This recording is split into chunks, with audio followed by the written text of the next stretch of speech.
Stinky. Hello, Sharkfin Shavi.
Hello everybody. Welcome to the stream. How are you?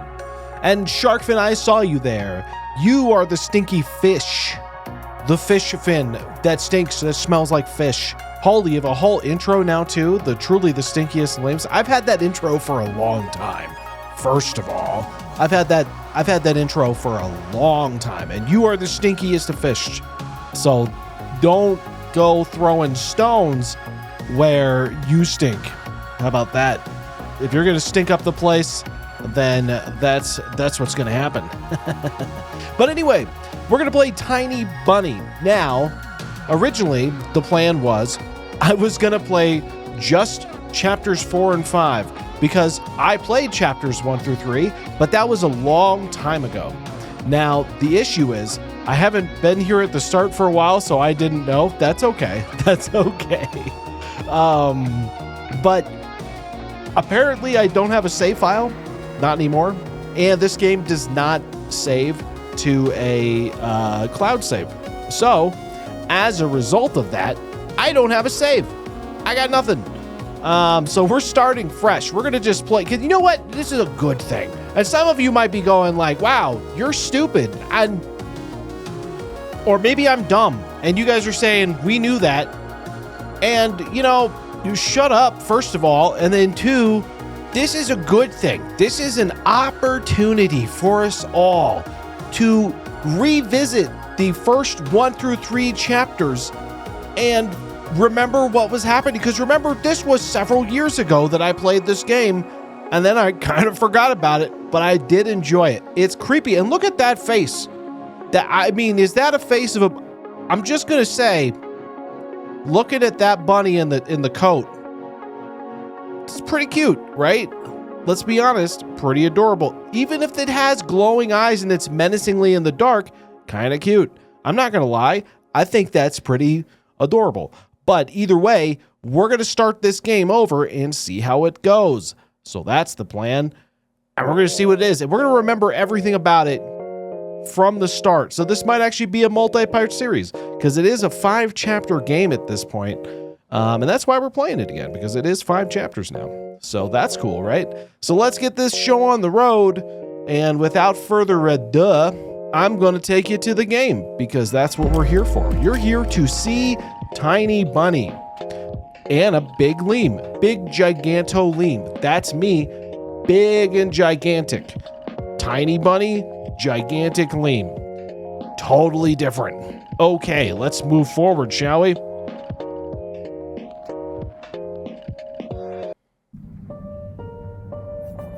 New game, because what else can I do?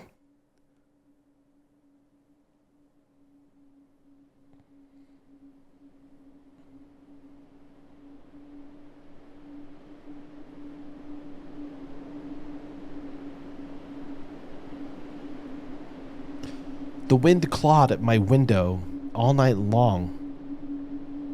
It wandered the fields and howled like a hungry beast. An endless song weaved from all sorts of voices, shrill, gentle, sneery, twinned in the air. They were shouting and laughing, and arguing about something. Someone was running through the white snow while casting long shadows that would occasionally creep close to my bed. Our house had a mind of its own, the creaky old mind of a building that had seen a lot in its days, and was seemingly trying to share its wisdom with its inhabitants. The lonely house faced the forest, and the dark green thicket gazed back with its hollow eyes, rustling, whistling, swaying back and forth. One could come out and stand at the edge of the forest and to reassure themselves there was nobody behind those crooked trees. Fuzzy silhouettes swaying in the wind couldn't possibly do any harm. It's just playing the play of light and shadow. Just a play. I knew it was something, just my imagination. I was already 12 after all. Still. Uh-oh. It's a fox.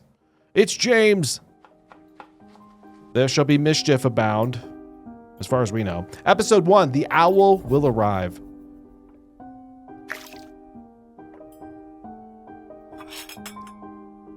Убери книгу немедленно. Hey, put away your book. Сколько раз говорила, не читай за столом, вредно. Сидишь, сутулился весь. How many times have I told you not to read at the table? It's bad for your health. Look how slouched you are. I guess I gotta hide the book. I love the art style in this game. It's actually very like sketchy looking. Like it's got this like sketchbook style to it, but it's very expressive still. And it kind of sets this tone because of the black and white and very like almost realistic figures, but like the eyes are so like accentuated that it kind of makes you wonder, is it real? Is any of it real? And probably not. I didn't protest and put the book about Conan the Barbarian aside. I was stuck on a line I couldn't understand after reading it 3 times anyway. Olya had already finished her breakfast, and it was munching on some cookies. She was so enthusiastic, she almost looked like your typical girl from the Пока не commercials. съешь, из-за стола не встанешь. You're not going anywhere until you finish all of it. I, on the other hand, was still trying to drill a hole in the plate with my eyes, as if it would make the porridge disappear. Hazy anxiousness welled up inside, all because of the previous sleepless nights, the black forest around our house, and the gloomy wind. The longer I waited, the colder the lumpy white substance became. It looked like jellyfish from the Casto Odyssey. I love that show. I wonder how horrifying the bottom of the ocean is, or how cold the black forest is at night. The spoon fell out of my hand. Mom showered me with a cold glare from her green eyes. Что я говорила? What did I say? Я достану. I'll get it. I had 10 seconds to catch my breath before battling the nasty porridge once again. I felt around for the spoon. What is this? Carved on the other side of the table. Karina. Hey, that's my mom's name. I guess she carved it out with something pointy when she was little. She sure was a rascal, damaging the furniture like that. She would scold me for a week if I did something similar, though. Should I remind her about it? No, she's been in a bit of a bad mood lately. I imagined her being my age, sitting under the table. I wonder, was Mom afraid of the dark back then? Or the sounds coming from the attic?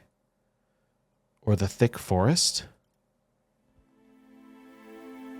I imagined my grandma coming to my little mom's room, sitting at the edge of her bed where Olya sleeps nowadays, and saying this in her soft, smooth voice. Taiga is a special place, little girl. It's watching you closely, sniffing you out, trying to discern what kind of beast you are.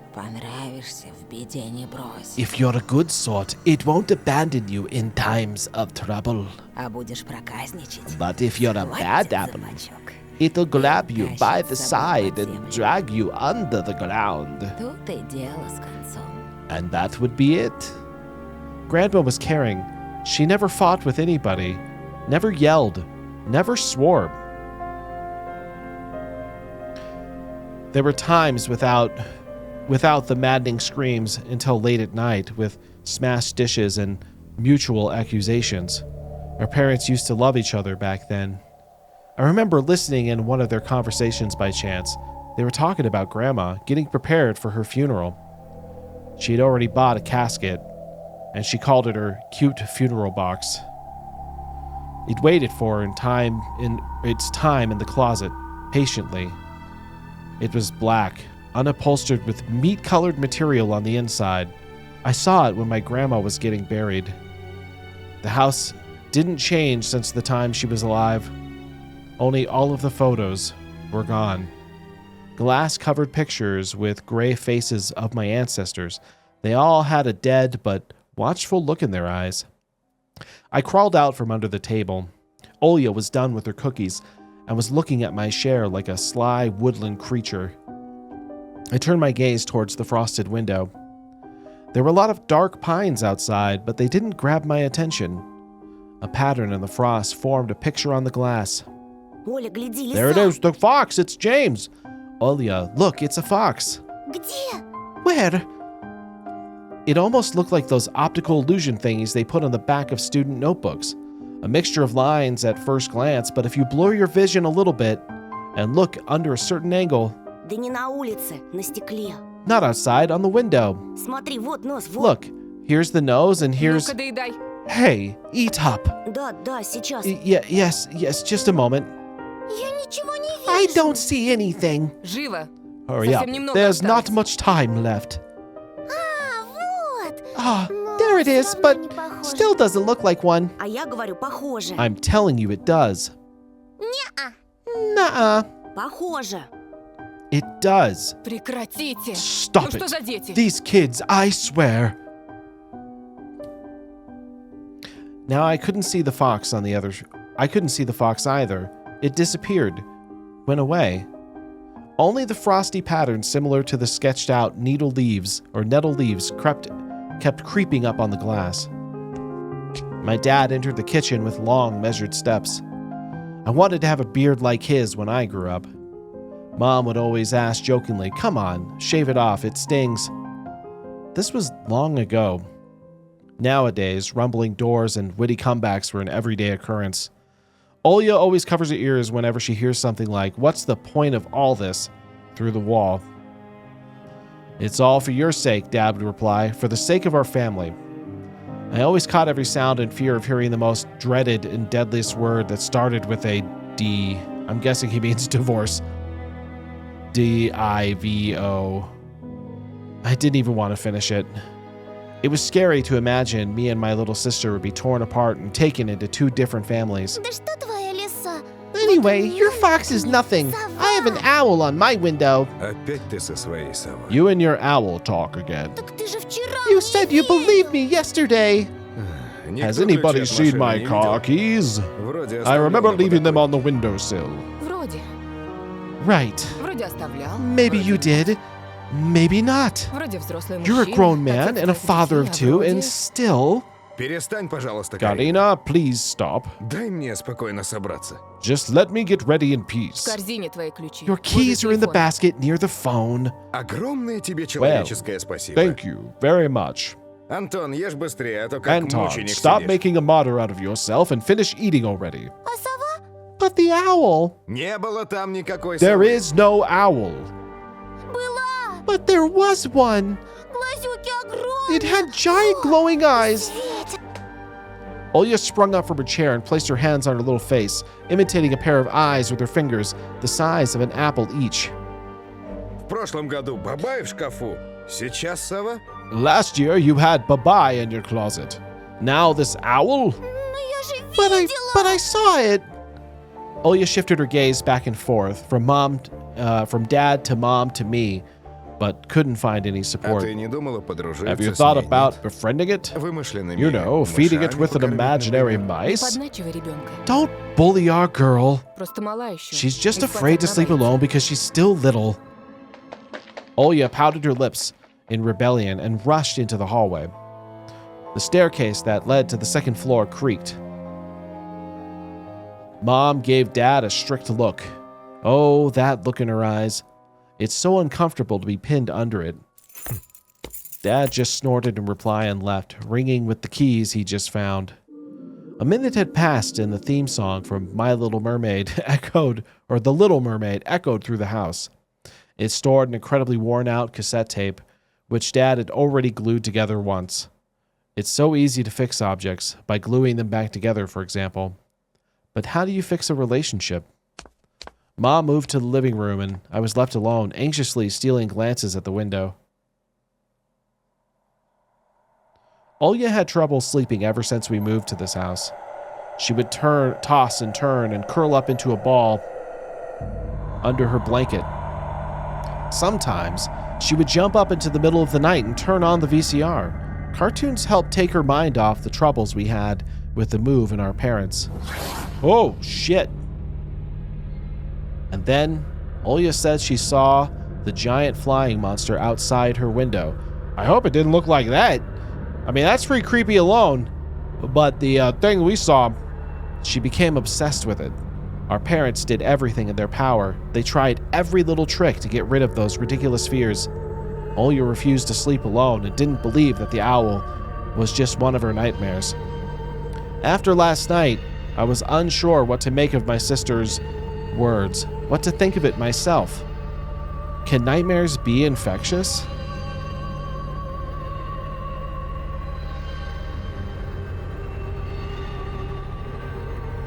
That night, I couldn't get a wink of sleep. I ended up thinking of what to expect from my new school. There were a couple of days left before the beginning of a new term. My imagination drew twisting hallways that led to a classroom full of kids. But all of the students, let me check one thing. Okay. All of the students behind their desks were simply dark figures, cut out using a template. Ooh, those are creepy. Well, you should get a better template than that. My God. Get a better... Oh my God, who is this devil child? That's unusually weird mouth. That's not how eyes work. Why does that look like a really young Joffrey Baratheon? Circular holes gaped in the middle of their faces, and pairs of eyes blinked inside those holes.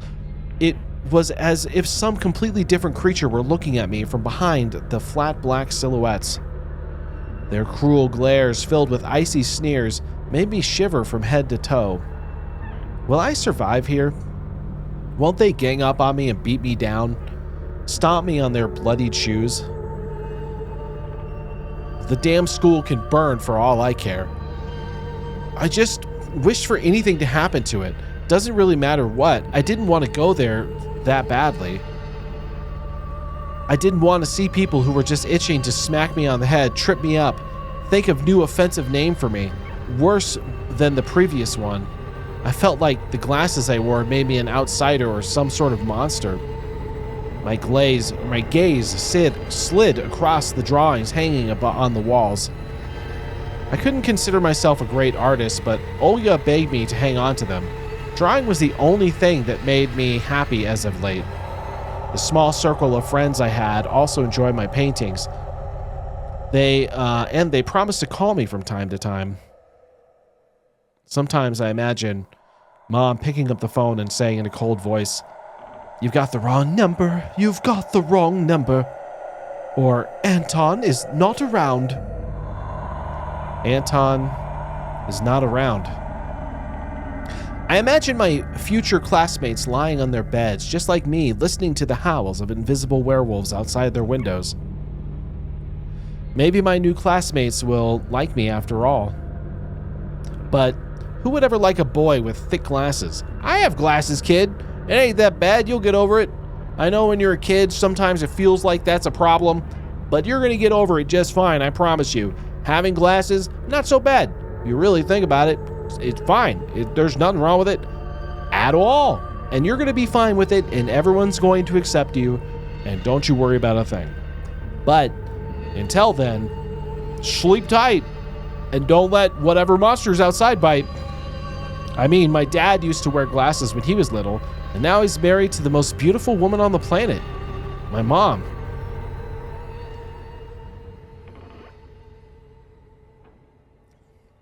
The house creaked, pressed by the wind.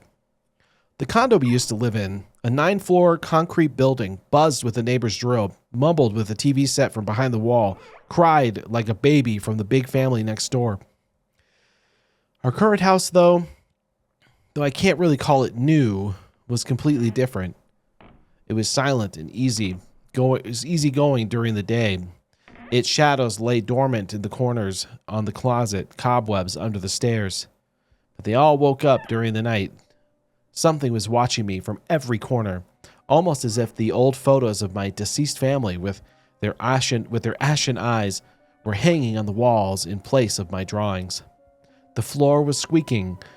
Rusty drains were moaning, the attic accompanied by noisy drafts. One would think the house was performing some sort of demonic melody.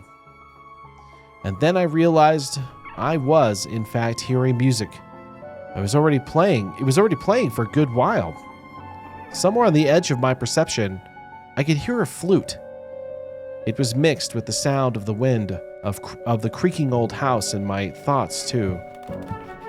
I stood up and rushed to the window. I wanted to reassure myself that the music was nothing more than a product of my imagination. It's not like someone is playing it there, amidst the cold, snowy night, right? Oh, God. Sure is bright for the middle of... Oh, shit. Someone was dancing in the field. That's a lot of dancing. They look like animals. I remember this part. Black silhouettes I could barely make out, with the dark forest as their backdrop. I love this art style, though. This is beautiful. This is really beautiful. Rolled around and crawled on all fours. Stories about wolves playing under the moon came to mind, but these were clearly not wolves. They stood upright at times, circled around, holding hands and whipping up snow, disappearing into the shadows for a brief moment and then coming back. Something bizarre was going on. Shadows dancing in the starless abyss made my imagination go wild, making me anxious at the same time. Suddenly, the music had stopped. The dancing shadows froze in place and, I could swear, pierced me with their eyes. One of the silhouettes immediately parted from the bizarre shadow carnival and sprinted across the field with giant leaps. Oh shit, oh shit, oh shit!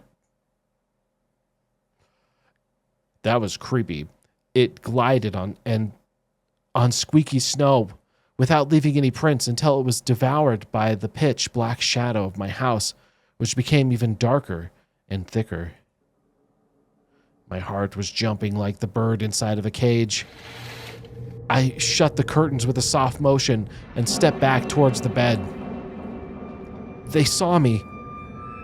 A freezing torrent of fear washed over me. I stood in the middle of the perfectly dark room and listened to some unwanted guests move and scrape around, looking for an entrance. The sound moved to the right, then circled around the house. Now, my guest should be at the front door. I jumped into the bed and covered myself with the blanket as if it could protect me.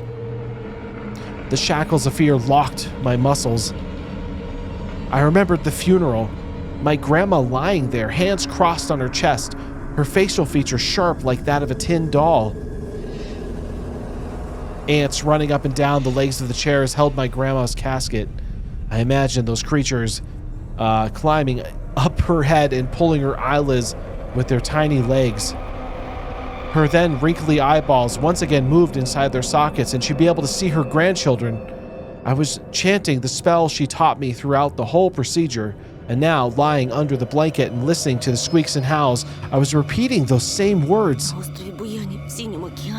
On the island of Bunyan, underneath the blemished sun, in the sea of colored blue, stands a cabin made of wood. There lay lard and ashen hair, for the spawn of the devil's lair, to the feast and always leave alone, God's faithful servant named Anton. Evil, leave this house must. Ashes to ashes, dust to dust.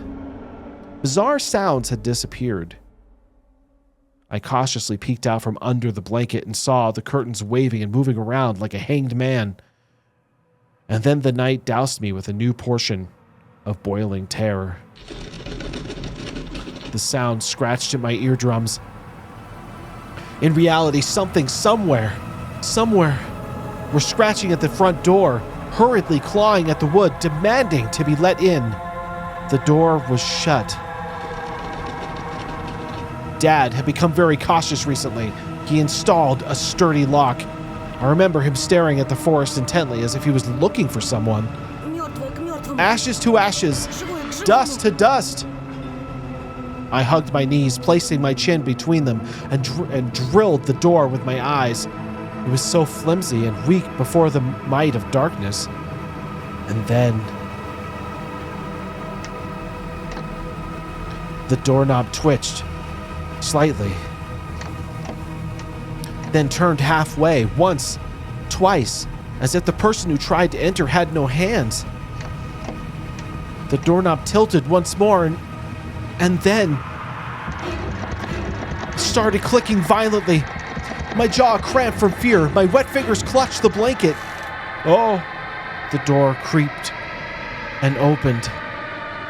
The wind taunted me, moaning inside the tin drains. Now you'll see. The door was wide open. The darkness writhed inside the carnivorous mouth of the doorway. Tusha. It was as if the night itself was calling out to me, flapping its black wings and squeaking with the rusty hinges. I was trembling, ensnared by the web of darkness that hung in the corners of my room, waiting for the one who weaved it to come out of the gaping black hole. Knee?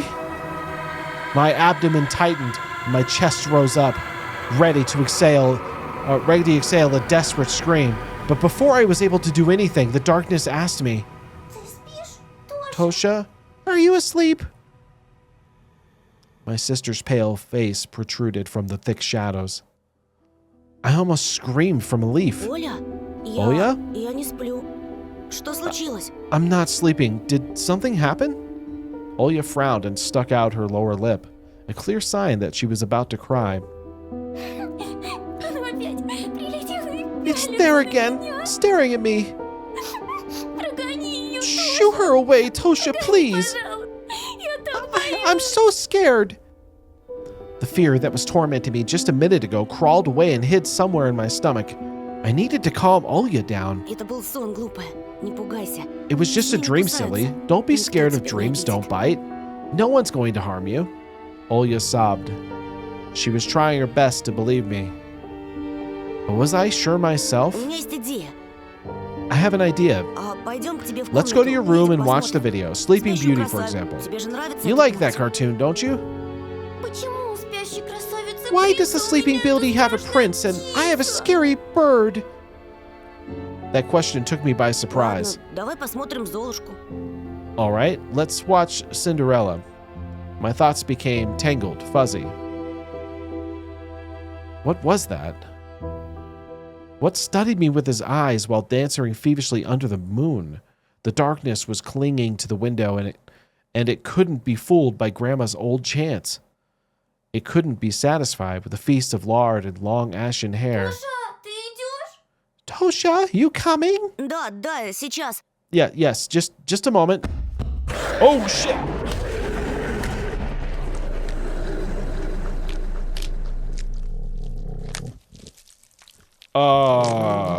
Excuse me?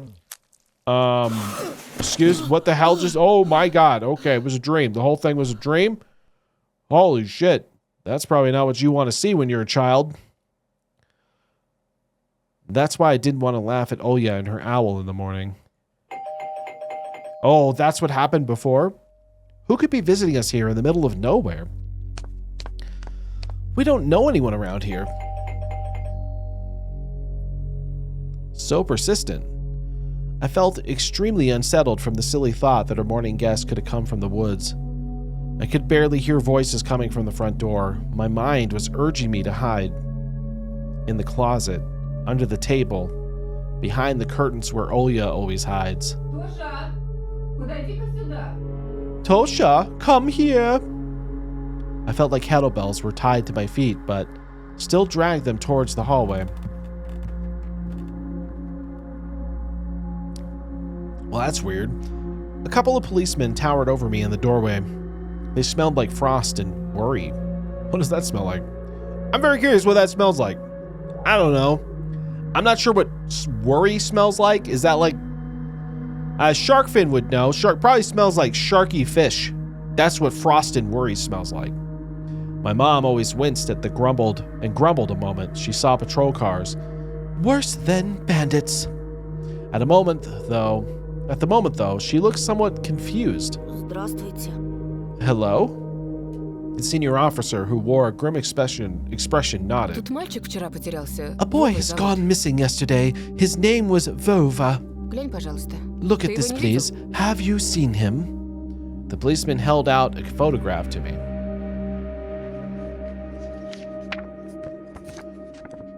Who went missing? Him or the cat? Who went missing? There was a ginger boy around the age of elementary school, pictured with a wall carpet as the backdrop. He had a striped cat in his hands and wore a wide smile. Нет. No, I haven't. Точно? Are you Посмотри sure? внимательнее. Look closely. Где мне его видеть? Я тут Where никого would I не see знаю. him? Да I и из don't know дома anyone почти around не here. выхожу. I barely leave the А house. может, видел в окно? Well, maybe you've seen him from the window. Да, у тебя ведь окна на лес. That's right. Your windows look straight into the forest, don't they? The window. Нет, не видел. No, I haven't seen anything. Ясно. I see. He sounded tired, but his eyes, his stare, long and heavy, was full of suspicion. I squirmed unwittingly under the weight of guilt, which his giant shadow cast over me. The policeman finally tore his eyes from me and glanced over the hallway, the stairway, the cracks into the ceiling, which I haven't noticed before for some reason. Вы, кстати, как на новом месте? How do you like your Попривыкли new уже? place? By the way, getting used to it? Понемногу, только вот Bit дочка by моя bit. по городу It's just скучает. our little daughter misses the city a lot. Скучает, значит. Misses Из the местных city. вас никто не Have the беспокоит? locals been treating you well? Все хорошо, спасибо. Yes, everything is all right, thank you. The policeman pierced through me one more time with his brown eyes. My head started spinning. Может, вам помочь как-то? Can I help you somehow? I asked that in a shaky voice. to look like a polite boy and to end this unpleasant conversation sooner. Я вот стою и думаю, Now that I think about it, ты малец на you племеша look моего just похож. like one of my nephews, little fella. Шустрый парнишка. He's a твоих witty boy лет. around your С такими age, же wears the окулярами. same Всё type of книжками goggles. зачитывался. Always Детективными. engrossed in reading those mystery novels. Когда летом погостить Told me приезжал, he wants to enroll in Говорит, что police в школу school when милиции мечтает his family поступить. visited this summer. как я, хотел Wanted to людям help other помогать. people, just Смекаешь? like me, see? I felt uncomfortable, as if a distant relative and not a police officer stood before me. Ох, ребятушки, You know what? сидите-ка вы Little лучше boys дома. like you should stay at home. ввязывайтесь ни во что. Steer away from trouble. Жизнь сейчас The совсем times другая have пошла. changed so much. Mom interjected with a cold voice. Мне ли не знать? You don't say. Ну да ладно. Ah, well then. Ты, Антон, в каком What grade классе are you учишься? in, Anton? В 6-м. 6th? Друзей-то на новом Have you made месте any еще не friends завел? here so far? Пока нет. Not Я yet. только после I'll be каникул going в to школу school for the пойду. first time after the break. Тогда вот вам на Ah, всякий случай then I'll мой leave номер. you my number just in Звоните, case. если- Call me if you если have any узнаете new что. info. The policemen were gone along with their shadows, the smell of cheap cologne, and a photo of a smiling boy.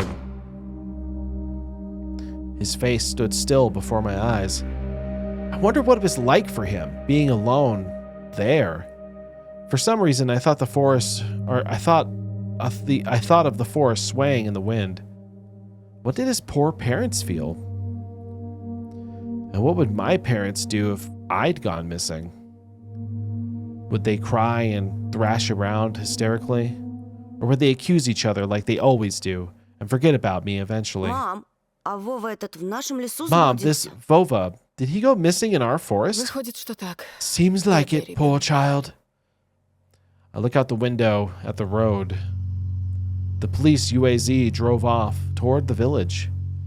The officer's nephew came to mind when I was splitting off from old paint from the windowsill.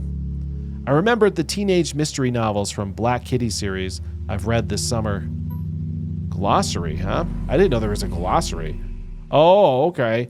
Bobai, a Slavic folklore, a nocturnal spirit used by parents to threaten their ill-behaving children. UAZ, a Soviet-Russian off-road freight passenger car brand, which was produced by the, I have no idea how to say that, Ulansk car factory. Black Kitty, a series of contemporary Russian original translated teen mystery novels. I wonder if they're similar to, what's that one? We played it, like Black Sad. I wonder if they're similar to that. Your average boys and girls invented all sorts of mysteries there. They looked for clues, spied on suspicious people, and after a set of amazing adventures, bam, solved any complicated case. They became local celebrities and must have made their parents very proud. I noticed a trail of policemen's footprints that led to the forest, and then it clicked in my head. Why don't I start an investigation of my own? Maybe I'll find the lost boy, and I'll get a reward, and Olya will be so happy. Not only Olya, Mom and Dad too. Maybe they'll even forget about their quarrels for a while. Maybe I'll even save us from the D word. Kid, you can't always... That's a tough one, because I know kids always want to feel like they can have that kind of impact when their parents are going through trouble, but most of the time it has nothing to do with you. Fantasized about buying Olya a Tamagotchi, getting a cassette player with a bunch of tapes for myself. A whole box of Kinder Surprise. I don't know what Kinder Surprise is. When was the last time our parents bought us any toys? Last autumn, I think. My dad had lost his job at the time. There was that annoying song about it. Annoying song? Accountant. A song by an all-female Soviet pop band named Kombinatsiya. Combination. Oh, okay. That became widely popular in the 90s. Got it. Oh, so this takes place in the 90s? I had little to no idea what an accountant's job's like. They count money, I think? Neighbors used to envy us. But nowadays, Mom and Dad barely had any money to afford sweets, and Dad would always divide a single chocolate bar between me and Olya. Sometimes I gave her my share too. No matter how much I wanted to eat sweets, she was just a pipsqueak. and I couldn't wait to go out looking for Пойду clues. погуляю. I'm going outside. Ага, щас. Yeah, right. Чтобы потом You милиционеры want the свои police to go фотографии по around домам with ходили. your photograph next? Лес вон какой The густой. forest is so thick. А если мальчика What if звери that boy дикие got утащили? snatched up Или by того wild хуже? animals or something even worse? Even worse echoed through the Да я hallway. рядом буду. В лес не пойду. I won't go far. I'll stay away from the forest. Что я тебе сказала? Мне Did you дважды hear what I повторять. said? Or should I repeat myself? Лучше портфель собери или соли поиграй. Better go pack your school bag or play with Olya. The sound of splashing water came from the kitchen. That meant the argument was over. My mom had the last word. Ooh. Oh, I get to make a choice. This cross had seen many people come and go from this house. It was black and absorbed from human sin, long years hanging under the ceiling. After Grandma died, Mom was going to take it off and hang a horseshoe in its place as a lucky charm, but she cut herself with the cross sharp corner and almost fell from the stepladder. Dad called it a sign from above and ordered the cross to be left alone in its rightful place. Well, sometimes you gotta. Oh, you can look at a lot of things. Interesting. So I can go do a bunch of things. I don't know if I pick one, I don't remember it being like that. My parents prohibit me from making long distance calls, but from time to time, I really want to hear from my old friends. Sometimes I would just pick up the phone and listen to the low hum of the zoomer and distant crackling. Imagine the wind howling and the ice-laden chords. Exciting kid. Mom's peg top, a family relic. My mom played with it when she was little. Then she gifted it to me. Olya was next succession in line. The toy belonged to her now. She started at the dancing spindle as if it could show her something, a fairy tale, or maybe even our future. Now, even my little sister was a bit too old for the squeaky peg top. All right, so I don't know. Can I save? I can. All right, let's try this. I'm going to save here. And then I don't know what happens if I do this. Zora, what's going on? It's not a tiny Leem. It's a tiny bunny. And you know it. Okay? Tiny, tiny bunny. I am the big, big Leem. Big, gigantic, massive Leem. Okay?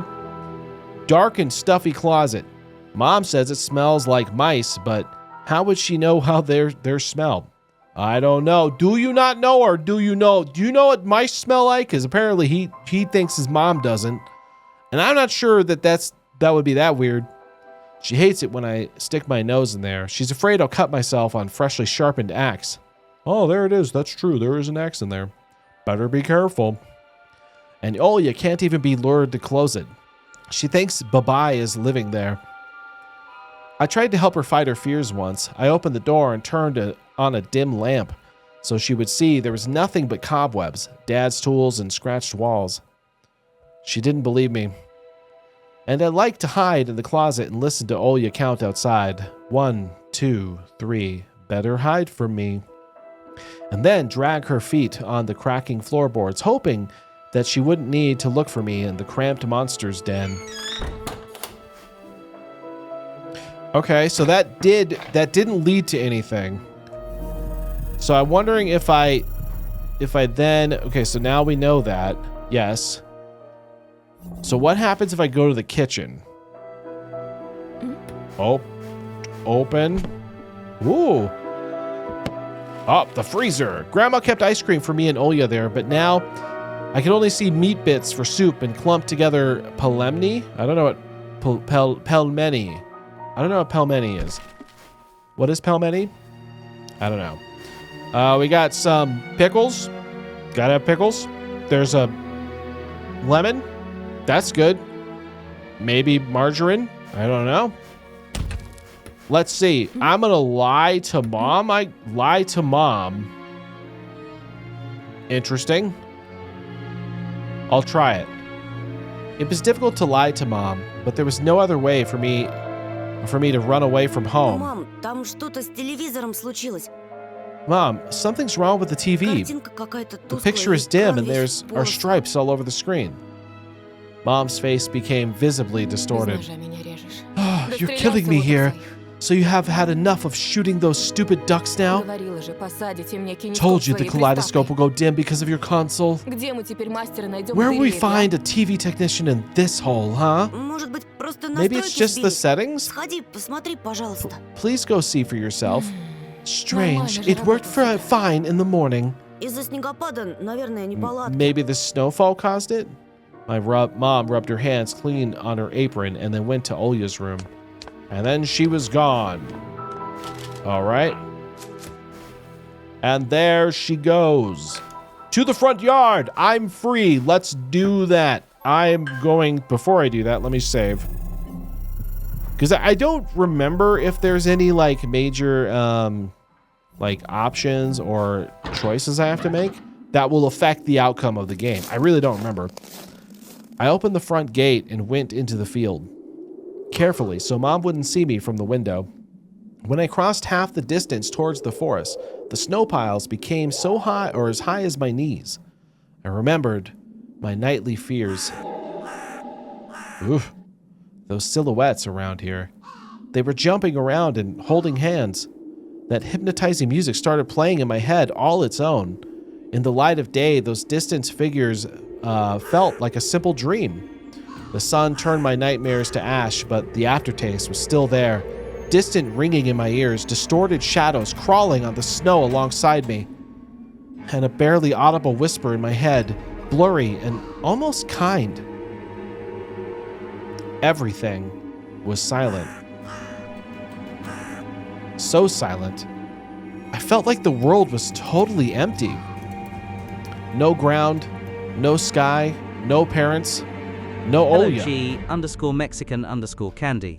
Hello, G Mexican Candy. Can you bite my tail? You can try, but you never know that I may bite you back. You gotta be careful. If you try and bite my tail, I might bite you first. Who knows what'll happen? All sorts of biting going on. You wouldn't want that now, would you?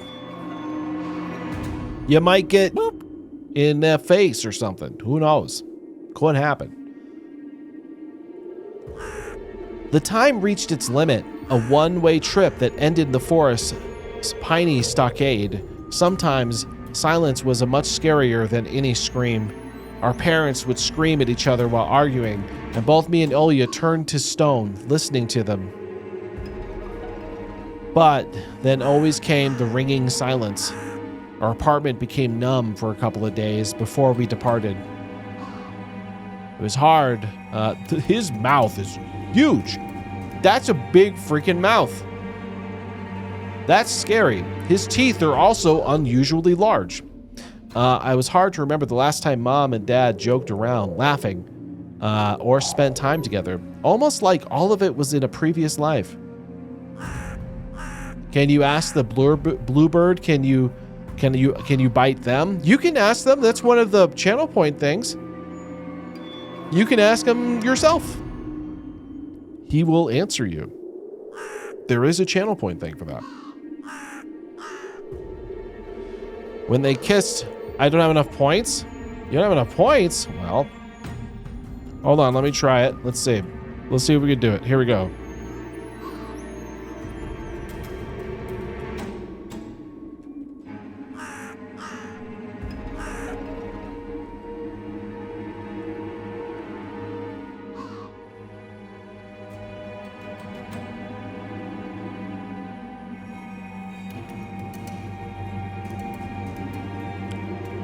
Whoa, Nayzen. Unless G_Mexican_Candy has grown some teeth and developed a taste for blue jay feathers, I think I'm safe. At least virtually. But if Candy ever starts biting, I'm switching to quantum mechanics for safety. Ask Theo to protect me next time, I bruise easy. Well, there's your answer. When they kissed with Olya present, she always frowned and snorted in a funny way. But one day, that all changed. Something important had left our home, and something scary filled the remaining void. It was as if a fire broke out and our parents were hurriedly packing our belongings, trying to save themselves and us. From who, though? From the people with dead cold eyes who sometimes visited in our previous homes? The eyes that only saw balls of worms in the black ground and everything. And somewhere far away, a siren was going off, trying to warn us of the coming menace. I shuddered, chasing away my delusions, and I looked around. There were only me, this white field, and the wind that was whipping up icy cold dust and belts of powdered snow. I squinted from the sun and turned my eyes to the sunless forest.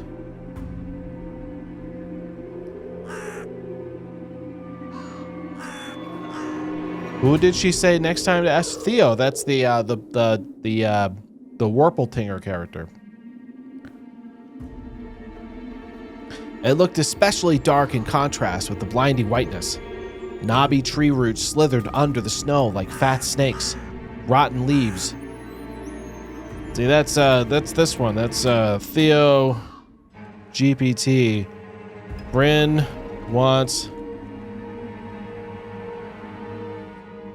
you to bite him. No, just no. If I respond to that, I might end up in timeout. Rotten leaves and coniferous needles freeze into the ice. Dry, prickly branches, right? Branches intertwined, bringing up uncomfortable thoughts about fences. Were they protecting the forest? Or were they keeping something from breaking out? Some object was hanging from the pointy branches. You mean this glove that is oddly child-shaped? I tried to get closer, drowning in snow, and when I almost got to the edge of the forest, I saw a knitted mitten. It looked like a wounded bird among the hungering semi-dark. Should I take it to the police? Their senior officer looked gloomy, but he still reminded me of Captain Casanova from my favorite TV show called The Street of Broken Lights. He was also always anxious and with a tired look in his eyes, but still brave and strong. Will this mitten help them find the lost boy? Bova! I heard that. I heard a distant shout. Looked like it came from the river. I'm hearing that too, as if the trees were calling out to someone. Vova resounded closer to me. Someone was standing there behind the trees, hiding. Who's doing that? Who's there? Is that you? Is that an ear? I don't know. So I don't see anybody standing behind trees. I knew someone was looking for the lost boy, but still, something was unsettling about the figure. What figure? I don't see no figure. Is it that one? Is that a figure? That looks like a tree. There's a mitten. In the stillness, how it was bent unnaturally towards the ground. Its blackness. I don't know what you're talking about. There's no one there, just branches and roots. It's all in my imagination. A nearby bird flapped its wings loudly. Oh, never mind, I saw that. I saw that. Oh, maybe there is someone there. Maybe we should get back inside. Maybe your mom was right, kid. Maybe mother does actually know best. You know, sometimes mom might know best. And we're about to find that out. A shadow split from the tree and disappeared from my sight. I looked away for just a moment, but when I turned my gaze back to the same place, it was gone. So it was my imagination after all. Silence reigned for a painfully long time. Who's there? Who? Hello? Is anybody? Who's the hello? Okay. My muscles were tightly strung. My heart was beating somewhere in my throat. Any noise, any little movement, any small whisper from the thicket, and I'd sprint. But nothing of the sort happened. I looked at the mitten once more. I'm gonna take it. You know what, man? I may not look like a brave child. I may not look like much of one, but I'm gonna do it. We're gonna take this thing. Let's go for it. I decided to take the lonely mitten from the branch. Uh-oh. That's probably, uh-oh. Vova? You better hurry, kid. Oh, I guess I have to click on it. A shout rumbled across the field and dissolved into the distance. No echo, no hope for a reply. Just go get it, kid. I stepped towards the bristly trees and tried to calm my find. I'm guessing that meant mind. It didn't budge. I pulled harder, and the branch cracked, and the mitten tore off, landing in my hand with a squishy sound. All too heavy, wet. I squeezed it without thinking. Something dark spilled from it, forming a tiny string between the mitten and the snow. Steam rose from the snow pile. Oh, shit. It might be blood and or ink and or any number of substances. I froze in place, studying my palms in disgust. Red. The sound of cracking branches invaded the silence. Uh-oh. I didn't have to think twice before running away. Run, kid. Whoa. He's fast. Holy shit, he Naruto runs. Oh my. There is Someone was chasing me from the darkness. 2 minutes. Breaking the pine branches, closing the distance with giant leaps. Snow was slowly slowing me down. Crazy thoughts through my mind. I'll get caught. They'll get me. They dragged into the thicket. I'll be gone forever. But there was one more voice, probably one of reason. It gave me strength, spurred me on. You can do it. Don't stop. I heard the animal roar behind me. It was so loud, my ears went numb. I felt the sound come from a pack of hungry beasts rather than a single one. Their nostrils sucked in freezing air. They sensed my fear. 2 giant wings flapped above my head. An enormous shadow flew over the clearing, a hoot, a wheeze. The roar was coming from all directions now. From the dried-up raspberry bush, from twisted pines, from under the windfall. Hurry, run, don't look back. I felt like I was inside a nightmare. A snowy clearing became vicious like quicksand. I was stuck in place. I was stuck in place. I pulled my leg from the mushy trap just to be caught in a new one, even deeper than before. I continued to drown, sinking deeper and deeper with every desperate push. Was snow ever this sticky? I screamed in horror after realizing this wasn't snow. Someone or something in the snow pile was clutching my pants. I gathered all my strength and rushed forward. The pressure on my leg was gone. My boots slipped out of the hole and my soles were on hard surface once again. I reached the clear path with one jump and from there ran to my house. Its a gloomy facade didn't look threatening now. That house was my line of defense from the shadows that flapped their wings and the creatures that were hidden under the snow. I tripped over the doorstep and smashed into the door. We are about to go on a break, so I think I'm going to take a quick break at this point. We will see you guys in about 3 minutes.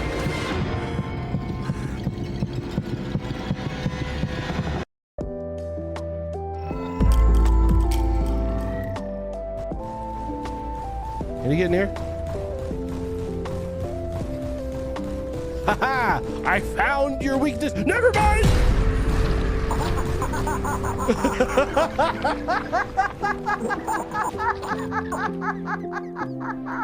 For the love of everything. Somebody clip that. So is this a jump I can make? I can. Bam! Okay. That's why you're here? That's what you have to tell me? That's all you have to say? Be careful not to fall. Thanks, buddy. I fell. No! As long as there's no train on. No, wait, they blew it up. No!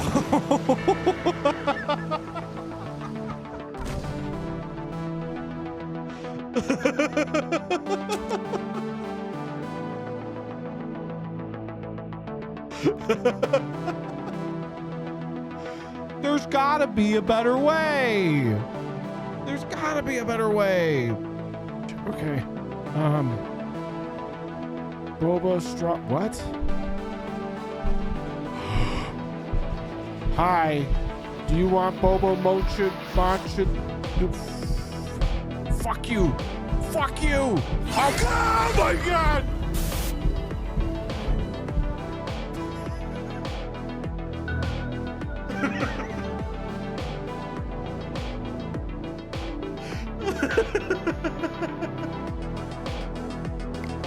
So you're gonna tell me I never have to clean this? Okay. A little suspicious, but that's okay. Add mustard. Oh my God, Sharkfin, are you dead? Sharkfin, here's your hot dog. No, wait, hold on. Here, have a hot dog. Hot dog? Hot dog. Okay, well, I need to help this person. Well, this does seem better to me. I don't know, Theo. I kind of feel like the monsters might be inside the walls. What are you talking about? Well, one of you is giggling maniacally with a grenade, and the other one is giving PTSD. Oh my God! No! I rest my case. Aww, I like you too, Susie. Oh God, is Ralsei giving us furry talk right now? Yeah, all right, knock it off with the stupid voice. Why? Ooh, no! No! Ralsei, no!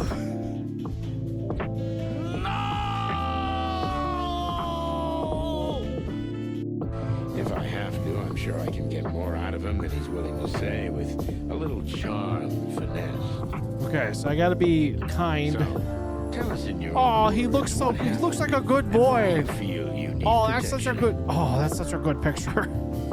He's such a good boy. Look at I wanna pet his cheeks. I just wanna give him the good old cheek pet. Yes, I want to come here. Hold on, I gotta do this. Let me put that down. And I'm gonna come here and just yes, I just wanna yeah, good boy, you're such a good boy. You're so good. Such a good boy. Okay. Are they implying that is Sans fucking my mom? Is Sans is fucking my mom? Oh God. I think Sans might be fucking my mom.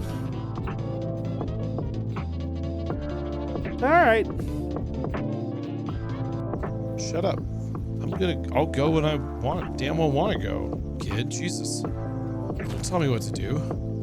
Do you see what I do to trees that I don't like? Whoa. It's a good thing you can't hit him. Okay, we are back from break, so we're going to continue on with this game. It's getting kind of exciting here. We got a chase sequence. Maybe. We don't really see the chase, but it could be all in his head. Who the fuck knows? Let's find out. I tripped over the doorstep and smashed into the door. In all my hurry, I still managed to notice the claw marks. Oh shit. Maybe it's not in his head. Maybe this whole thing actually is happening. I don't know. As if a dog were striking the wood with its paws, demanding to be let in so it could escape the cold. I hadn't noticed these marks when I was leaving. The heartbeat in my ears was so much louder than my surroundings. I couldn't hear whether someone was following me or not. What if they were already in the front yard and Mom had locked the door? Drowning in fear, I pulled the doorknob and it immediately gave way. I rolled into the hallway and shut the door behind me. Porch planks creaked as my pursuers ascended the stairs. My finger slipped off the lock and I couldn't click it into place. I gritted my teeth and pulled hard on the knob, whipping it between the boards. I stared blankly at the door. Someone was standing on the other side of the pitiful, flimsy barrier that was probably less useful than blankets. Wheezing, reached into my house and crashed at me in waves. I smelled of pine and sweat. Mom peeked out of the kitchen and chastised me with the same frigid voice she always used when talking to Dad. What exactly? Did you not understand what I told you? Never to slam the door? Я случайно. I didn't mean to. I snuck a glance at the door. The smell was gone. The breath was too. There was someone in the first place. If there was someone in the first place, of course. Here, 5 meters away from my mom, my fear was slowly weakening, melting like the snow in spring. And with it, the last bit of strength I had left in my body, too. My legs gave way, and I propped myself against the wall so I wouldn't fall over. Mom's expression had changed immediately. The cold mask of strictness and detachment was gone. Mom looked the same as before all those quarrels. She finally saw my condition, my wet pants plastered with snow. Where have you been? What did I tell you? I told you to stay home. Am I nothing to you? I got afraid she would cry. I reached out to her like when I was little and wanted her to cuddle me.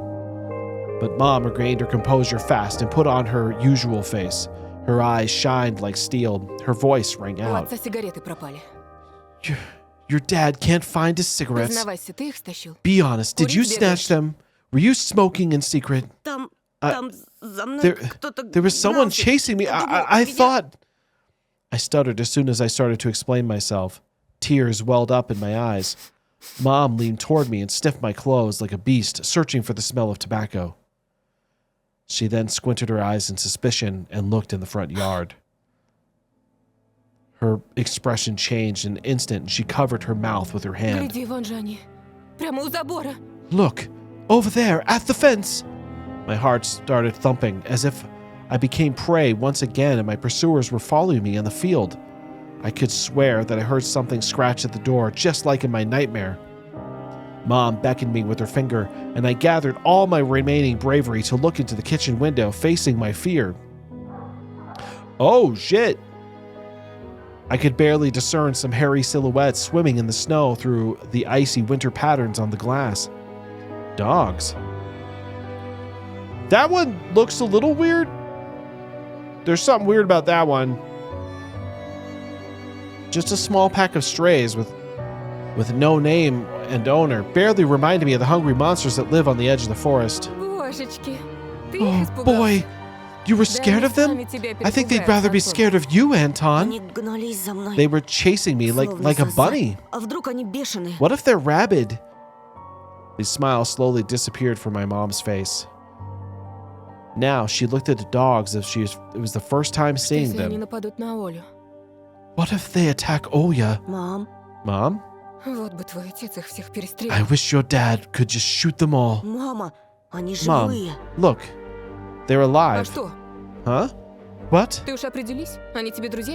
Are they your friend or foe after all? Make up your mind. You're not a little kid anymore. Mom sighed in annoyance, and I felt so bitter that I bit my lower lip and fixed my gaze on the cobweb-ridden corner just to keep myself from crying. Well, some detective I am. In reality, I wasn't risking my life amongst monsters, but rather my pants among a pack of stupid stray dogs. And for what? What use do I have for this? Mitten. Of course. A dark and sticky mitten that belonged to the lost boy made a squishy sound in my hand. Seemed like I was clutching it the whole time. That's my trump card as a detective. I hurried to present the clue to my mom. Look, it's Vova's mitten. The boy the police were asking about in the morning. It's drenched in blood. I found it hanging on a tree. I can show where. Let's call the police right away. Like the officer told us to. Mom, look. Ew. A shadow of doubt crept in my mom's contorted face, as if she was trying to remember something distant, like someone tries to remember their dream, but the images slip away.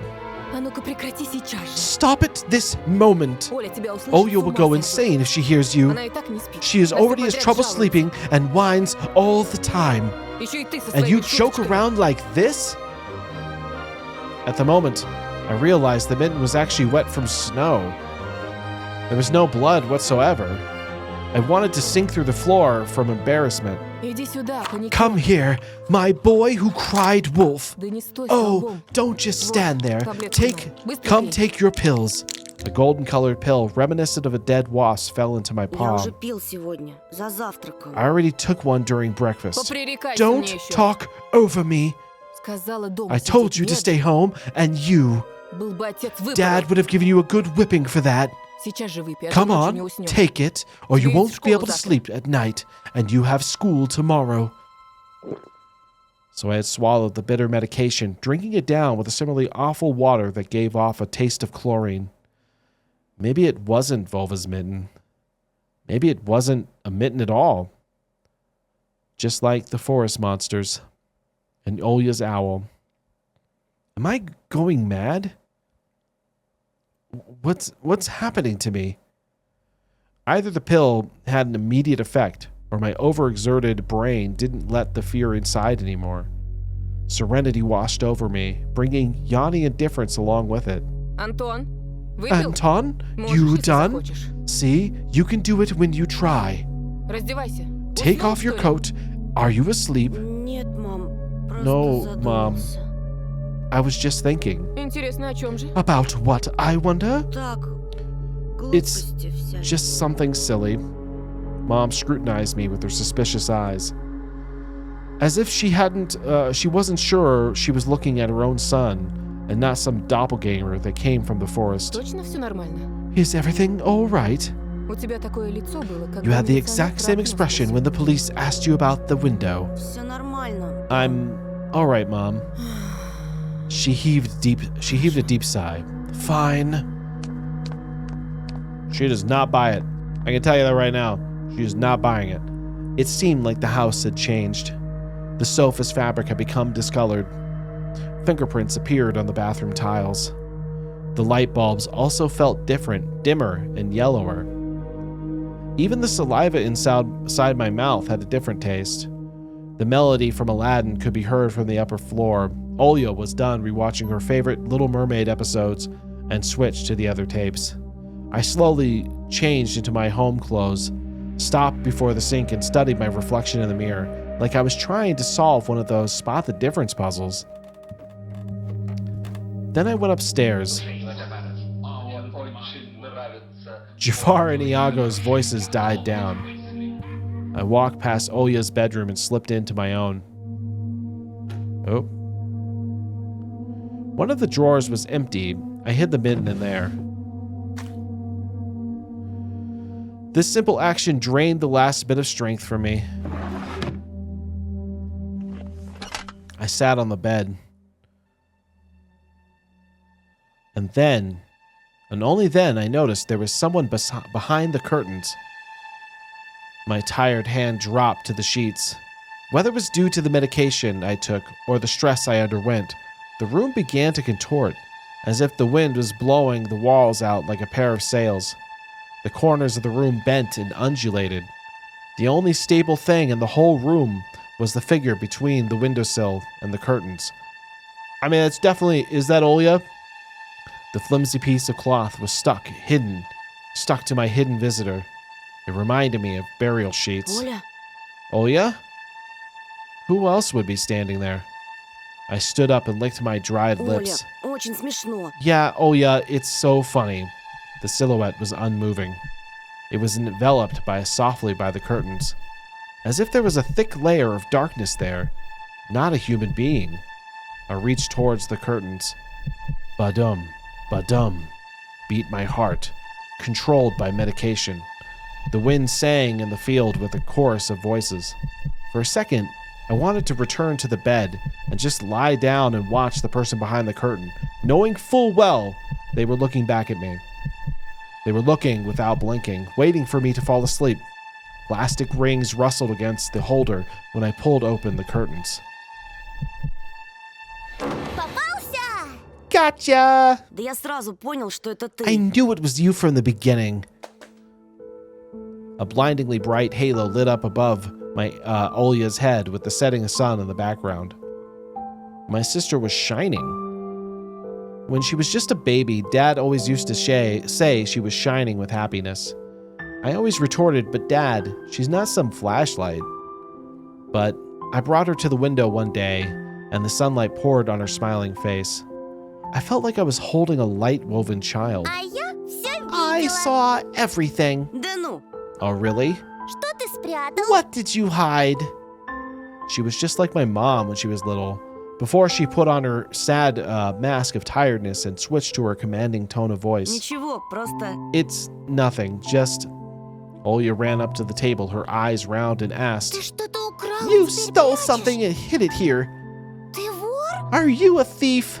Что? What? Глупая. Don't be stupid. Ничего я не I крал. didn't steal anything. A clear image came to my mind, that mitten, hanging from a tree branch. What if I did steal it after all? From the forest, from the tilted figure, standing behind the black trees. Olya could be selfish and stubborn when she wanted. Покажи тогда. Then show me. Поклянись, что никому не скажешь. Swear that you won't tell Тогда anyone, then I'll show you. Olya wore a plotting smile. покажи. Клянусь маминым I сердцем. swear on Mom's heart. The oath she heard in one of the movies about pioneers we Не watched. говори так. Don't say things like that. Olya nodded and made a gesture with her hand, locking her mouth with an imaginary key. She was filled with curiosity that was splashing in her giant eyes. I opened the drawer and Olya leaned in, holding her breath. It looked like there was not just a simple mitten, but some sort of exotic critter. Это... Is this чья-то someone's варежка. mitten? She said that as if she couldn't understand what she saw. Один мальчик потерял. И сам A certain потерялся. boy lost it and got lost himself. Теперь понимаешь, как опасно гулять в лесу, особенно You детям. do understand how dangerous it is for little kids to wander off into the forest, right? Ему, наверное, там It очень must be холодно. really cold out there. Его найдут? Will they find him? Обязательно. They will.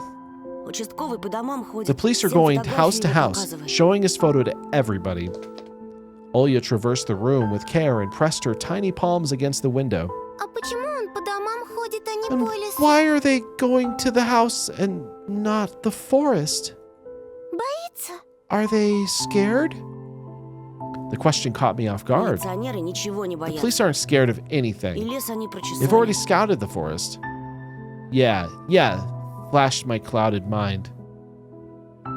Did they really check every nook and cranny where darkness, cold, and whispers of icy branches dwell?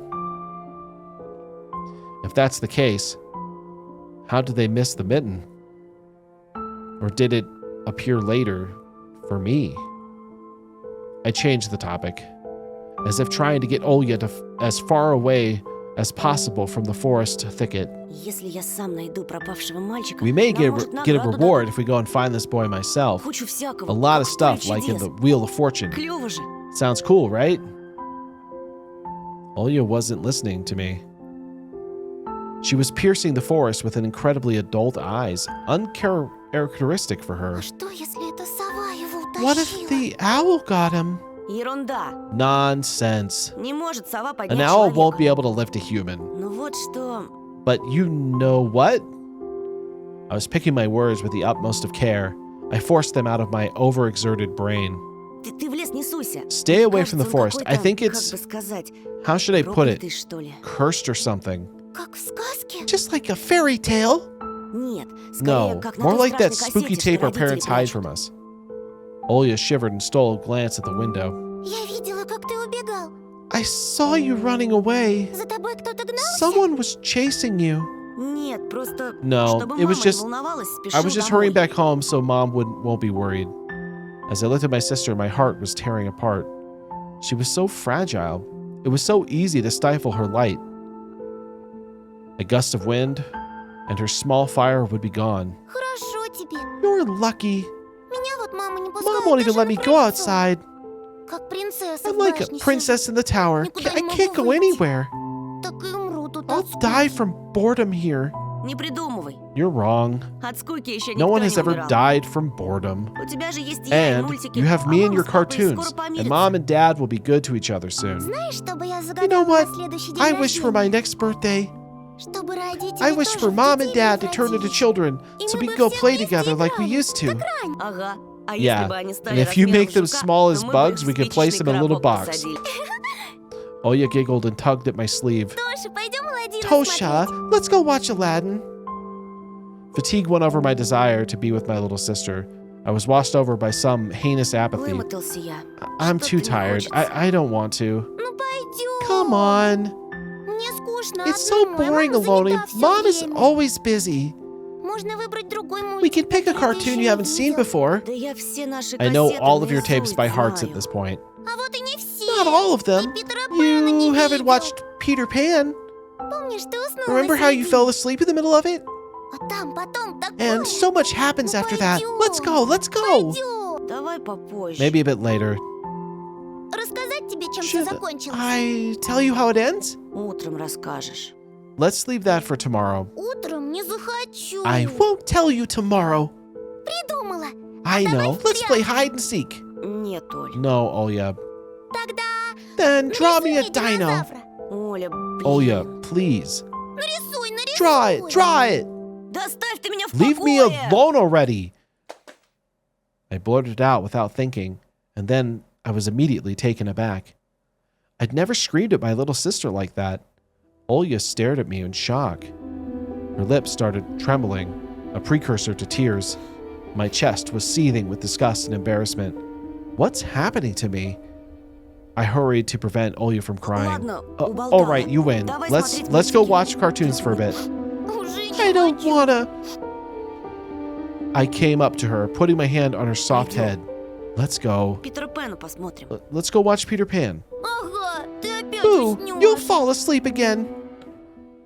I smiled and lifted her chin. Her eyes were wet from and felt bottomless. I promise I won't. I'll draw you a full triceratops later.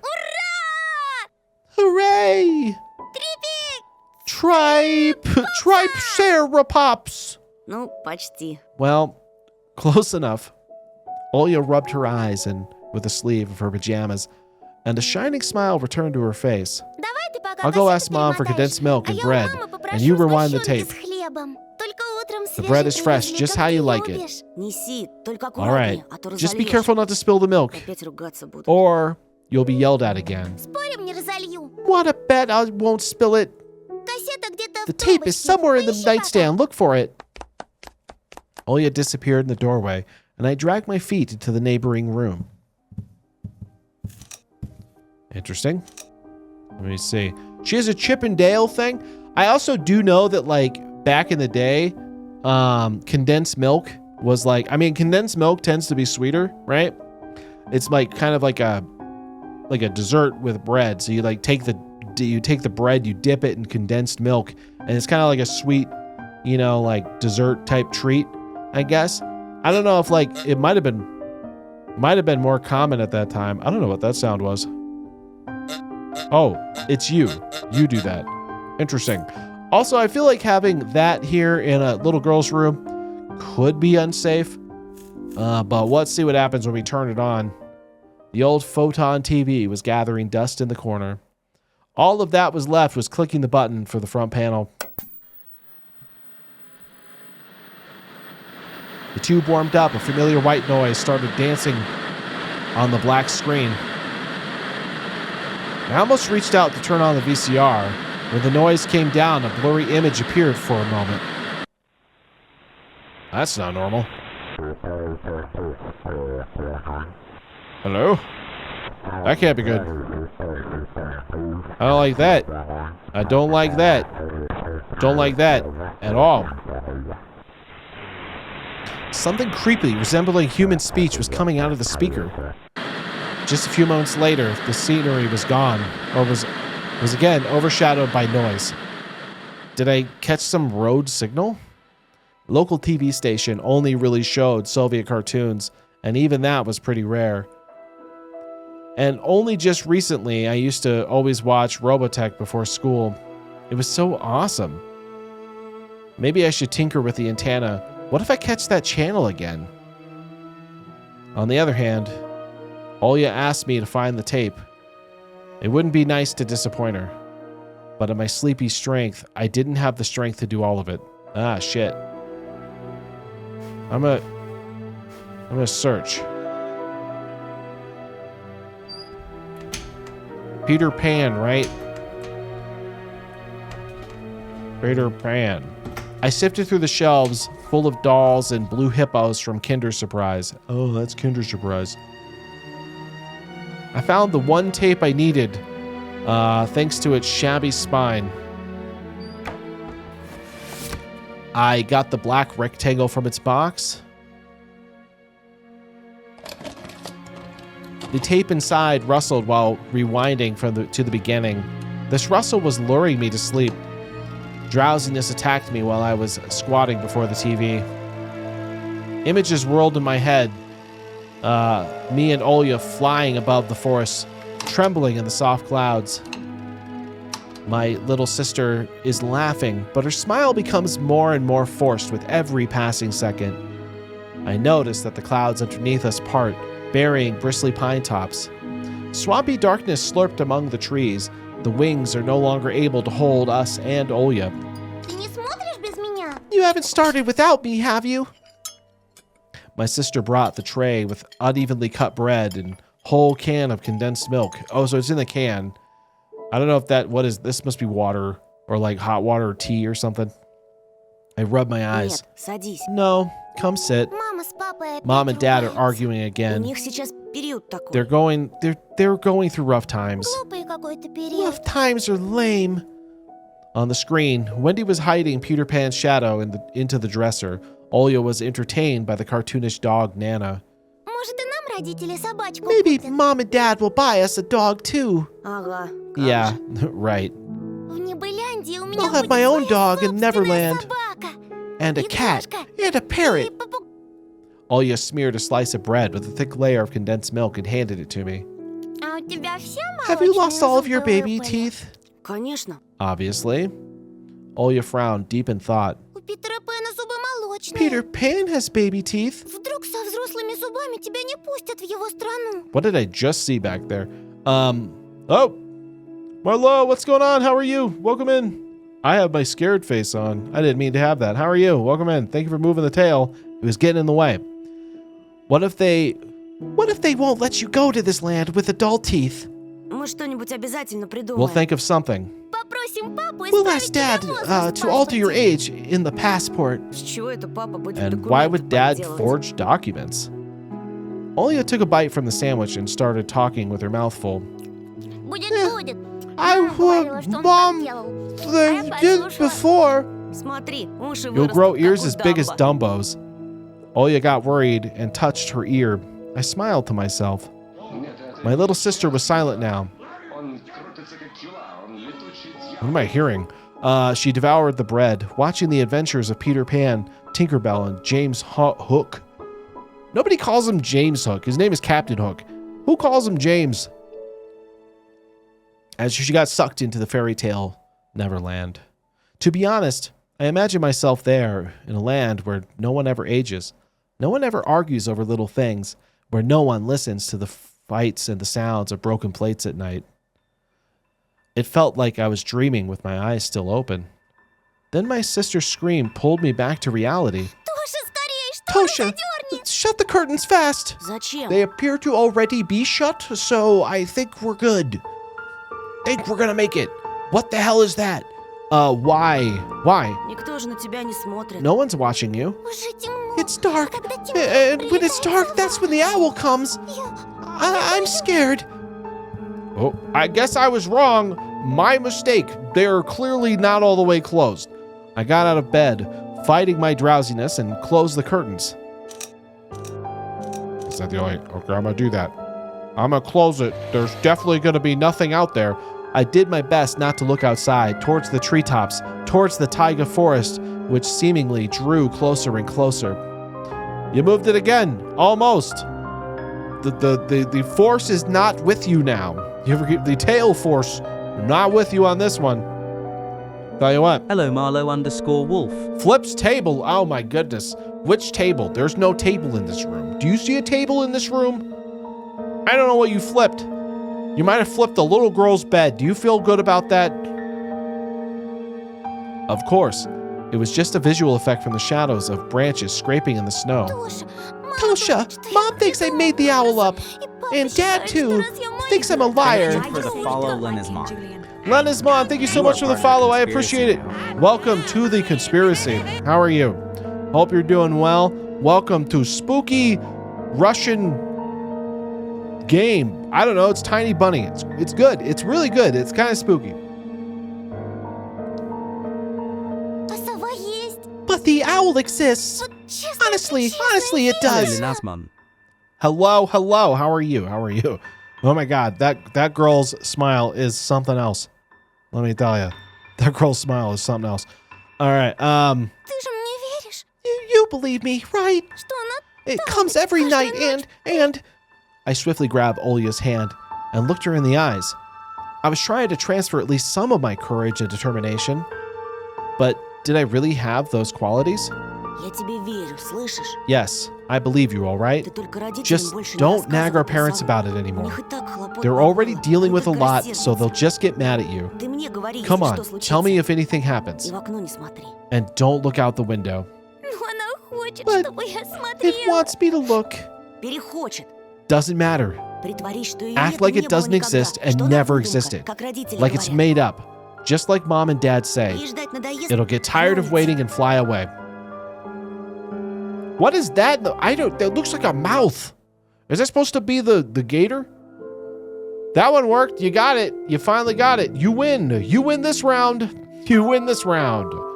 I think that's the gator, but it just looks like a mouth, you know, in the background. We followed Peter Pan's adventures as if nothing happened, as if the forest didn't kidnap kids, and if our parents weren't tearing each other apart bit by bit. I hope that's not literal. Captain Hook. There it is. That's the correct naming. Captain Hook was running away from a crocodile, and Captain Pan was headed towards London on a gilded sailboat. I have to go up for college soon, and I haven't slept yet. You have to get up for college soon, and you haven't slept yet. You should probably sleep. This would be a good time for the sleep times. If you need some rest, you can watch some Peter Pan with us until you fall asleep. Hopefully the owl doesn't get you. Wouldn't want that now, would we? We wouldn't want something evil. Oh, that didn't work out. Hold on, let me try that again. That one wasn't quite as evil as it's supposed to sound. You wouldn't want something evil to get you. That was marginally better. Okay. By some miracle, I lasted longer than my little sister. Olya's eyelids had drooped. And she started snorting slightly, resting her chin on the side of the bed. I stood up and left Olya's room. I was looking out the window, studying the field, when Mom peeked into my room. Довольно баловства. Enough playing around. Завтра первый день в школе. It's your first day of school tomorrow. Go to bed. You should sleep properly. Не хочешь же ты, You чтобы don't тебя want все to be дразнили teased Соней? for being sleepy, right? Adults think everything is so simple. As if sound sleep would ensure my classmates would like me.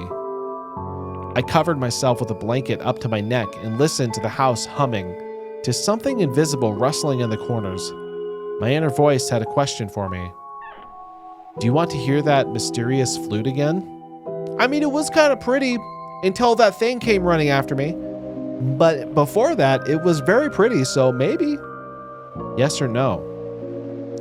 Maybe it's just part of growing up and I can't fully understand my own desires. My English is not very good, so please forgive my mistakes. No problem. Don't you worry about a thing. We're with you on it. It's all good. I understood everything you said so far, so you're good. You're fine. The forest wailed behind the barrier that was my walls. Some ethereal entity wandered the fields. Branches shook as if calling for me. The wild howled on and on into the night. My thoughts were like annoying flies that entered my head before becoming weak and tangled. I didn't notice how I fell into slumber. I don't know what slumber is. It has come, after all. The day I feared the most, the first day of a new school term. Chat. Oh, we're at episode 2 already. Damn, okay. Time to play with you. That sounds ominous, whatever that is. Don't know about that one, Chief. New school, new teachers, and most importantly, new classmates who always have trouble connecting with. Like most other kids with glasses, probably. Yeah, it's the glasses that do it. Let me tell you, as a fellow glasses wearer, really screws up your social life completely. I forced myself to get out of my warm bed. Oh. Please tell me that door did not open by itself and that was me who did it. Also, I feel like the whole glasses thing. Now, I think this game, based on what they said earlier, it takes place in the 90s. And I think by then, the glasses thing was kind of like, you know, I know like back in like olden days, people would get teased about glasses. I feel like after a certain point, that didn't happen as much. You know what I mean? I don't think it happened as much. I know it didn't never really, like once I started wearing glasses, which was like middle schoolish, probably late 90s, really didn't happen all that much to me. So I don't know. And people were really not that worried about it. Dad would usually drive me to my old school, but this morning, the bedroom of my parents was silent. Did they sleep in? Maybe it was a good thing. I didn't want to get the daddy's boy reputation from day one. My parents were probably still tucked in, dreaming about the good old days when everything was so simple and easy. Sweet dreams, even if far removed from reality. I silently snuck out the first floor, and I wouldn't wake up, I wouldn't wake up anybody, especially in the peaceful sleeping Olya. I did my best to step on the middle of every floorboard. I used to play like this, even in our old apartment. If my souls... Are you playing the game for the first time? No, I actually did play the first 3 chapters a few years back. I want to say like maybe 2 years ago. But I that was before chapter 4 and 5 came out. And I guess one, I didn't have the save file anymore, so I couldn't start from chapter 4. And then also because there was such a huge time in between, I decided I might as well just start from the beginning anyway, just to get a good reminder of what's happening. The clock was spurring me on with its hands. I need to hurry, faster. If I was too fast, so I needed to circle the hallway once again. Boiling lava was bursting out of the cracks between the floorboards. I needed to watch my step to survive at any cost. Hippity hop like a frog jumping on molehills, like a fearful bunny in a grove full of wolves. I made a sandwich in the kitchen, shoved it down my throat, and drank it down with cold tea. My appetite was good for someone being led up the scaffold towards a guillotine. I lowered my gaze and saw that one of my feet was standing on 2 floorboards at the same time. Oopsie poopsie! Oopsie poopsie, burnt to a crisp, huh? I moved my foot. Disgusting little snakes writhed in my belly. The fear of getting hit and being called nasty names. The clock clicked. I need to go. It was dark outside, fitting for an early winter morning. The darkness never fully left the house around here. I took my time tying my shoes, buttoning up the puffy down jacket, trying to delay my unpleasant exit into the semi-dark, into the unnerving unknown. I rubbed my glasses for the good luck, though I couldn't remember a single time these thick pieces of glass brought me any good fortune. You know, I love the lighting here because it does feel like early morning kind of thing. That's a little bit much, but the sky was akin to a giant bruise. On the east side of it, a black cloud was swelling up. It licked up stars from the sky and extinguished the rising sun. Darkness was plastered all over the treetops. The cautious cries of birds got tangled up in the thicket. I locked the front door with a long key that I wore around my neck. My parents made me wear this noose, afraid that I, being a total klutz that I am, would lose the key otherwise. The wind whizzed on the other side of the gate. It invited me into my new life towards dubious adventures, and tagged along like an old buddy, pushing me into the back. wide shadows that pines through the covered a third of the clearing. Upon reaching the edge of the forest, I hid my nose in my coat's collar.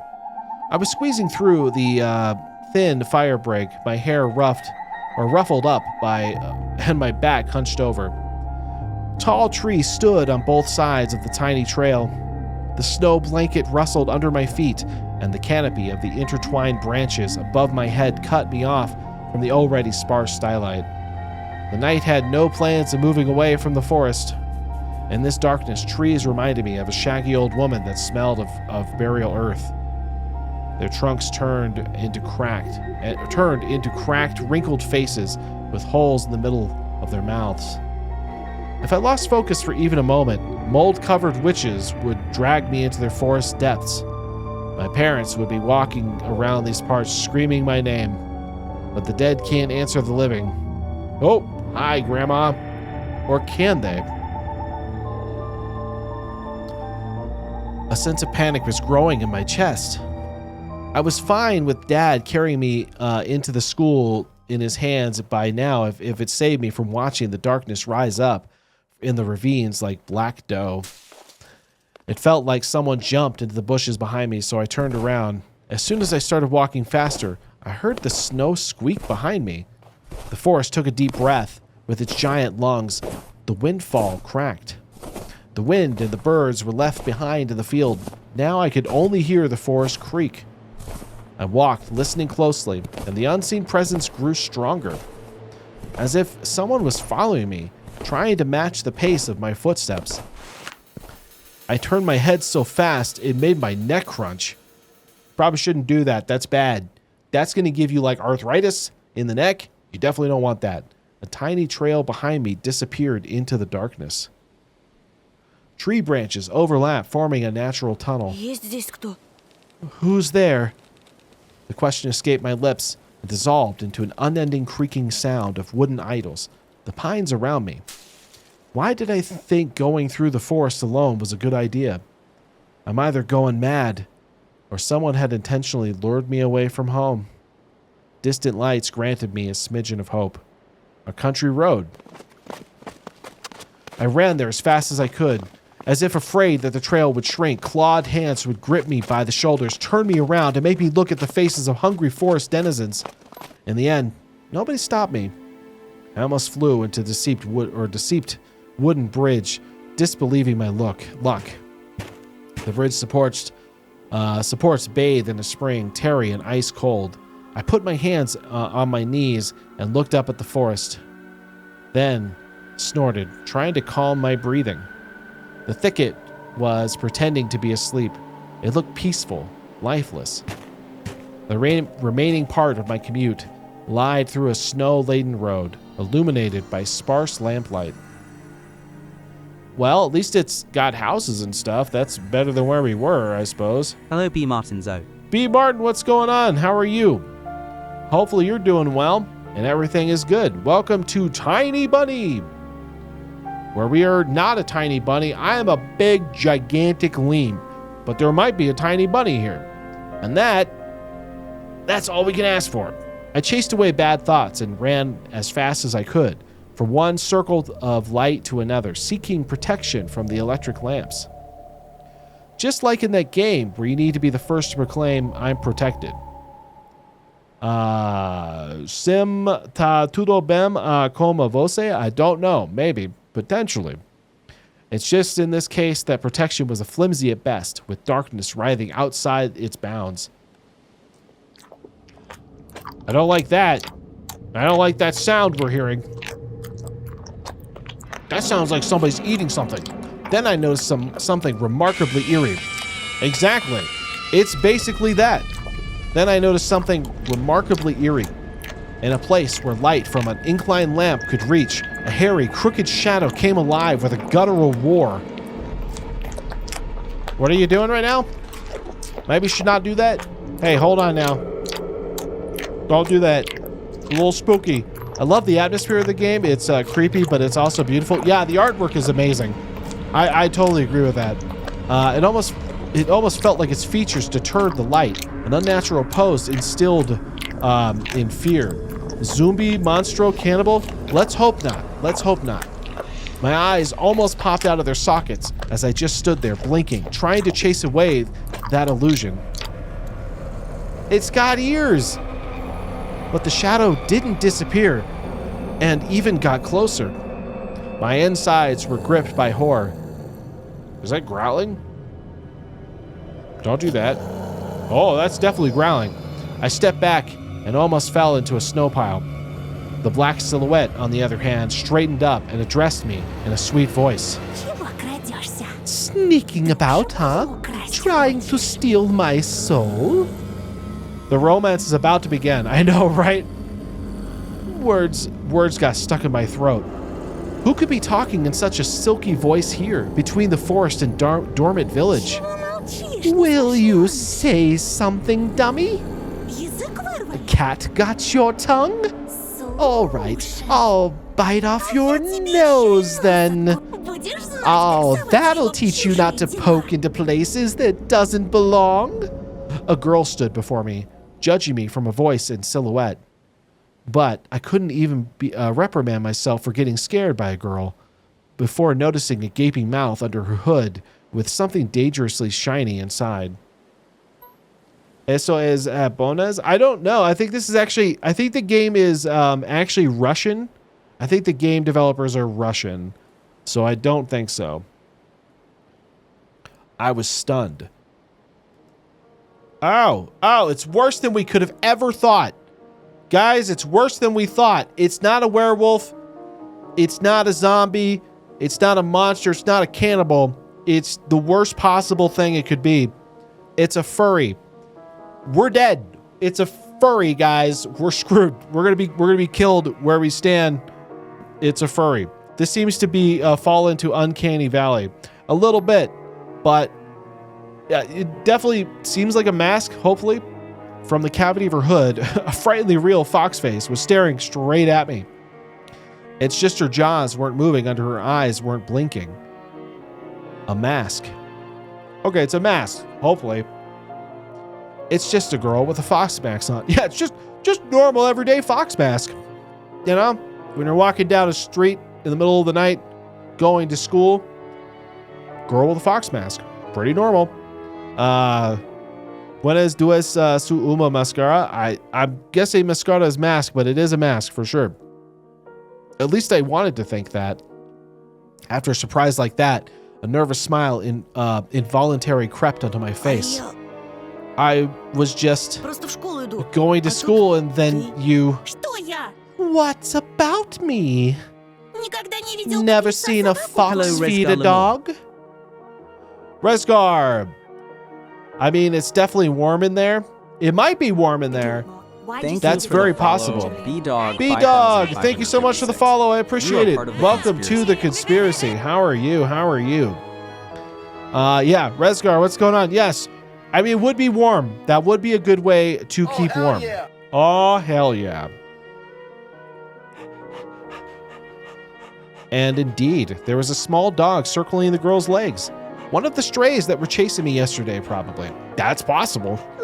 That's very possible. Sorry, I didn't mean to. Hello, B-Dog 5000. A ring-tailed lemur. That is me. I am definitely a ring-tailed lemur. That is true. That is true. She is a fox. I am not. And that's a dog. And I am a lemur. There's a lot of animals going on here, so it's very confusing. After hearing my voice, the dog whimpered, "Were husky myself." Nice. That is a good combination. Lowered its ears, sniffed me out, and then started wagging its tail. I guess it still smelled the bologna I ate for breakfast. I was shifting my gaze back and forth from the dog to the girl. She didn't seem scary anymore, just weird. So, you didn't mean to, huh? What's your name? I'm Anton. And you? And I'm not? She's weird. Definitely has a couple of loose screws. But she has a nice voice. My astonishment was turned into a mix of happiness and relief. This girl I didn't know was definitely human, if a bit eccentric. I was also a bit angry at myself. This foxy girl, careful what you say there, Anton, she might get the wrong idea, was walking through the darkness without a problem. And I shuddered from every little sound. I could just walk away, but this girl piqued my interest. What could go wrong here? I'm sure it's fine. I'm sure it's fine. The next time a police officer asks me about my friends at the new place, I'll tell them that I befriended a talking fox. I wouldn't start with that. That may not be your lead thing to tell the local police officers. Do you live around here? In the village? The fox giggled and purred. She spun around so hard the hem of her coat lifted up. No, dummy. Foxes don't live in villages. So you live in the forest then? Have you been living under a rock? What exactly is this game about? Well, I guess we're still kind of figuring that out as we go along. So I guess that's we've kind of just started, so they're kind of setting it up, you know what I mean? Whoa, a Leem is streaming. I am. And look, we found a furry. We found a furry. We did it. So I guess we'll find out as we go. But we'll see. It's kind of like an atmospheric horror style type of game. You know, creepy stuff. Have you been living under a rock? It's obvious that foxes can't survive anywhere near humans. As long as they're foxes. Her jokes were also weird. A wild furry in this economy? I know, right? I know. Crazy.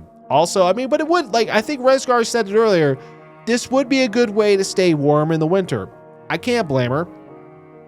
Just like her carnival mask, paper mache with fur glued onto it. This economy. Yes, this economy. A dog reminded us of its existence with a loud bark. I don't know if I'd qualified that as that. And I unfastened my backpack. Dad would sometimes throw food in there without my knowledge. Cookies, apples, or even my favorite crab sticks. I feel like if your dad throws apples and or crab sticks into your backpack and you don't know about it, that could turn out real bad. Like, you want people not making fun of you at school. You don't want your backpack smelling like expired apples and crab sticks. That's probably not going to help at all. He called it a gift from the bunny. Why? The stray strolled towards me with mincing footsteps, with a pleading look in its eyes. And they're like in a container, or does he just throws them in there? He's just like, here you go, and then just, yeah, he doesn't put them in a container. It's the dad, so he probably does the guy thing. Maybe he, like, you know, puts a little paper towel over it and is like, that's fine. And the fox definitely did treat it to something, but is probably still hungry. Cacharo. Why are you dressed like this so early in the morning? Going to a costume party? Good question. Going to the local fur con, maybe? Is there whatever Russian fur con there is? Did I ask the wrong question? The girl shrugged, throwing silvery snowflakes off her nose. Her eyes got very dark, and her human form along with them. Going to rob a bank? Maybe. That could be possible. Turning into a genuine beast. A real fox, agile, cunning, dangerous. Hey, ho ho! Hey now! Hey, I could do that too, by the way. I could do that too. If you think so, you want me to do it too? Lemur crime time? Here we go. I can do that too. See? See? I can also get real close. You're not the only one who can do that, fox girl. Yeah, you're not the only one. For a moment of hesitation, you'll be ripped to shreds. She'll tear you up and gulp you down without breaking a sweat. I couldn't help but just stand there and stump. As a stump. Until I heard her calm, melodic laughter hidden underneath the beastly mask. I wish you could have seen your own mask, sweetie. Sweet. Did she say sweetie? I got embarrassed. Went red up to my hair roots. But you're cute. She's more imposing. She might be a little bit more imposing, but I got my dangerous side. Let's not mistake that I, as a lemur, I have sharp teeth. I gotta bite into fruit. You know? I could bite too. I could bite hard. It could be real bad. When a fox in a zoo we'd seen a fox in the zoo once when we went there with Dad, but it had patchy fur and was gray and skinny. Also didn't wear a coat, probably, my guess. You know, Leems can be dangerous, exactly. I'm also guessing that that these fox at the zoo didn't wear a coat. But this girl was a fiery color and furry, just like the fairy tales. I was still rummaging through my backpack. My fingers that were searching for the dog's treat stumbled upon some soft, crumpled object. You'll see. The real beast will wake up soon. You should ask them where they got their human faces. The girl's shadow was dancing in the lamplight. You bonked the Leems. Owie, how dare you? How dare you? The dog yapped in agreement. I freaked out and dropped my finding in the snow. What's up, Dennis? Without getting a proper chance to examine it. Cold wind instantly covered the hole created with the snow. The dog rushed to dig it out, wanting to get its treat. And the fox just snorted. Now I was embarrassed. I wanted to sink it through the snow. It was still dark outside in the electric circle. On the contrary, the darkness seemed even more thick. All neighboring houses were sleeping deeply in its inkiness. I did my best to continue the conversation with the weird girl I did not know. So, are you going to school? Oh my! You are a real dummy. Oh my. There is an incoming break for adverts in 2 minutes. There is, huh? Well, I was trying to be friendly, but she can't stop mocking me, calling me a dummy and all. I should just move along without paying any attention to this weirdo and her stupid dog. Why are you so mean? Don't answer if you don't want to. I watched the new Digital Circus episode today. I'll need to see that. I'm so behind on that series. I know it's on like Netflix and like YouTube. I've been watching both, but I need to catch up to it. I think I'm only on like episode 3. I think I'm only on episode 3. Don't answer if you don't want to. Anton Potter. It's basically Anton Potter, you know? It was a good episode. That's good. I'll have to check that. Anton Potter. Yeah, I like it. We'll go with that. That makes sense. It's not like I care. Still, something froze me in place, tugged me towards the dark figure. A mysterious appearance. You know, I understand that, kid. The furry fandom, very enticing when you first see it. But don't be fooled. She's out to get you. Her languid voice was velvety and languid enough. I was intrigued and excited, and I watched her as people watch fires burn. Oh, stop pouting. Look here. Zolka took a liking to you. The dog was digging through the snow with sharp movements, snoring loudly. That's how you felt after? Uh-oh. That's not good. We are about to go on ad break in about 20 seconds, so I will pause to do that so we don't miss anything. So we'll probably just go ahead and get that out of the way so I can get back to talking to Fox Girl here. It was good, but I want more. I'm sure you'll get there. I'm sure it'll happen. Okay, I'll be back in just a minute, and I'll see you guys very, very soon.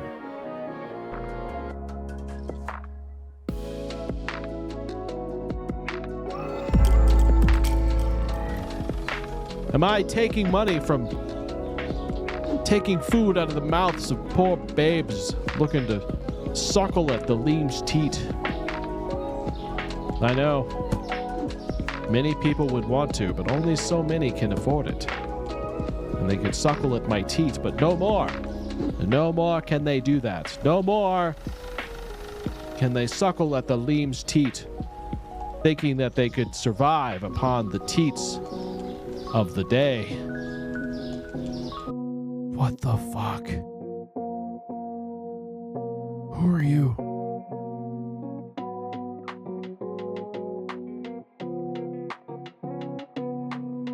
You see that, right? You guys see that. You guys see that. I'm not just making that up. Who are you? Get out of there. Whoa!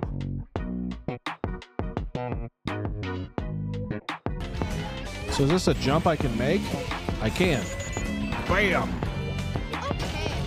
Okay. That's why you're here? That's what you have to tell me? That's all you have to say? Be careful not to fall. Thanks, buddy. I fell. No! Seems like that would be ridiculous.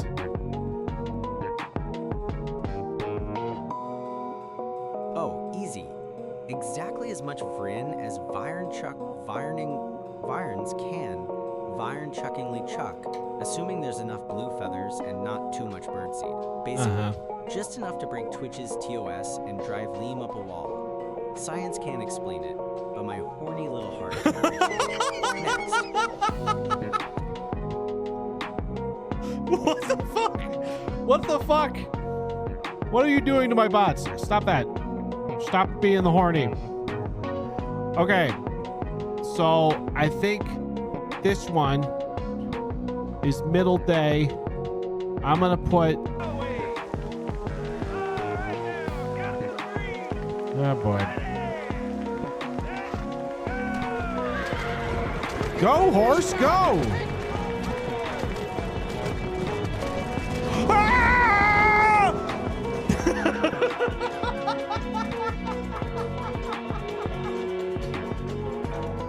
James, I've got something for you. Here you go. Yay! Oh, put it down. Put it down. I can't put it down. Oh, it's down. Ah, no, not like this. No, no. Ah!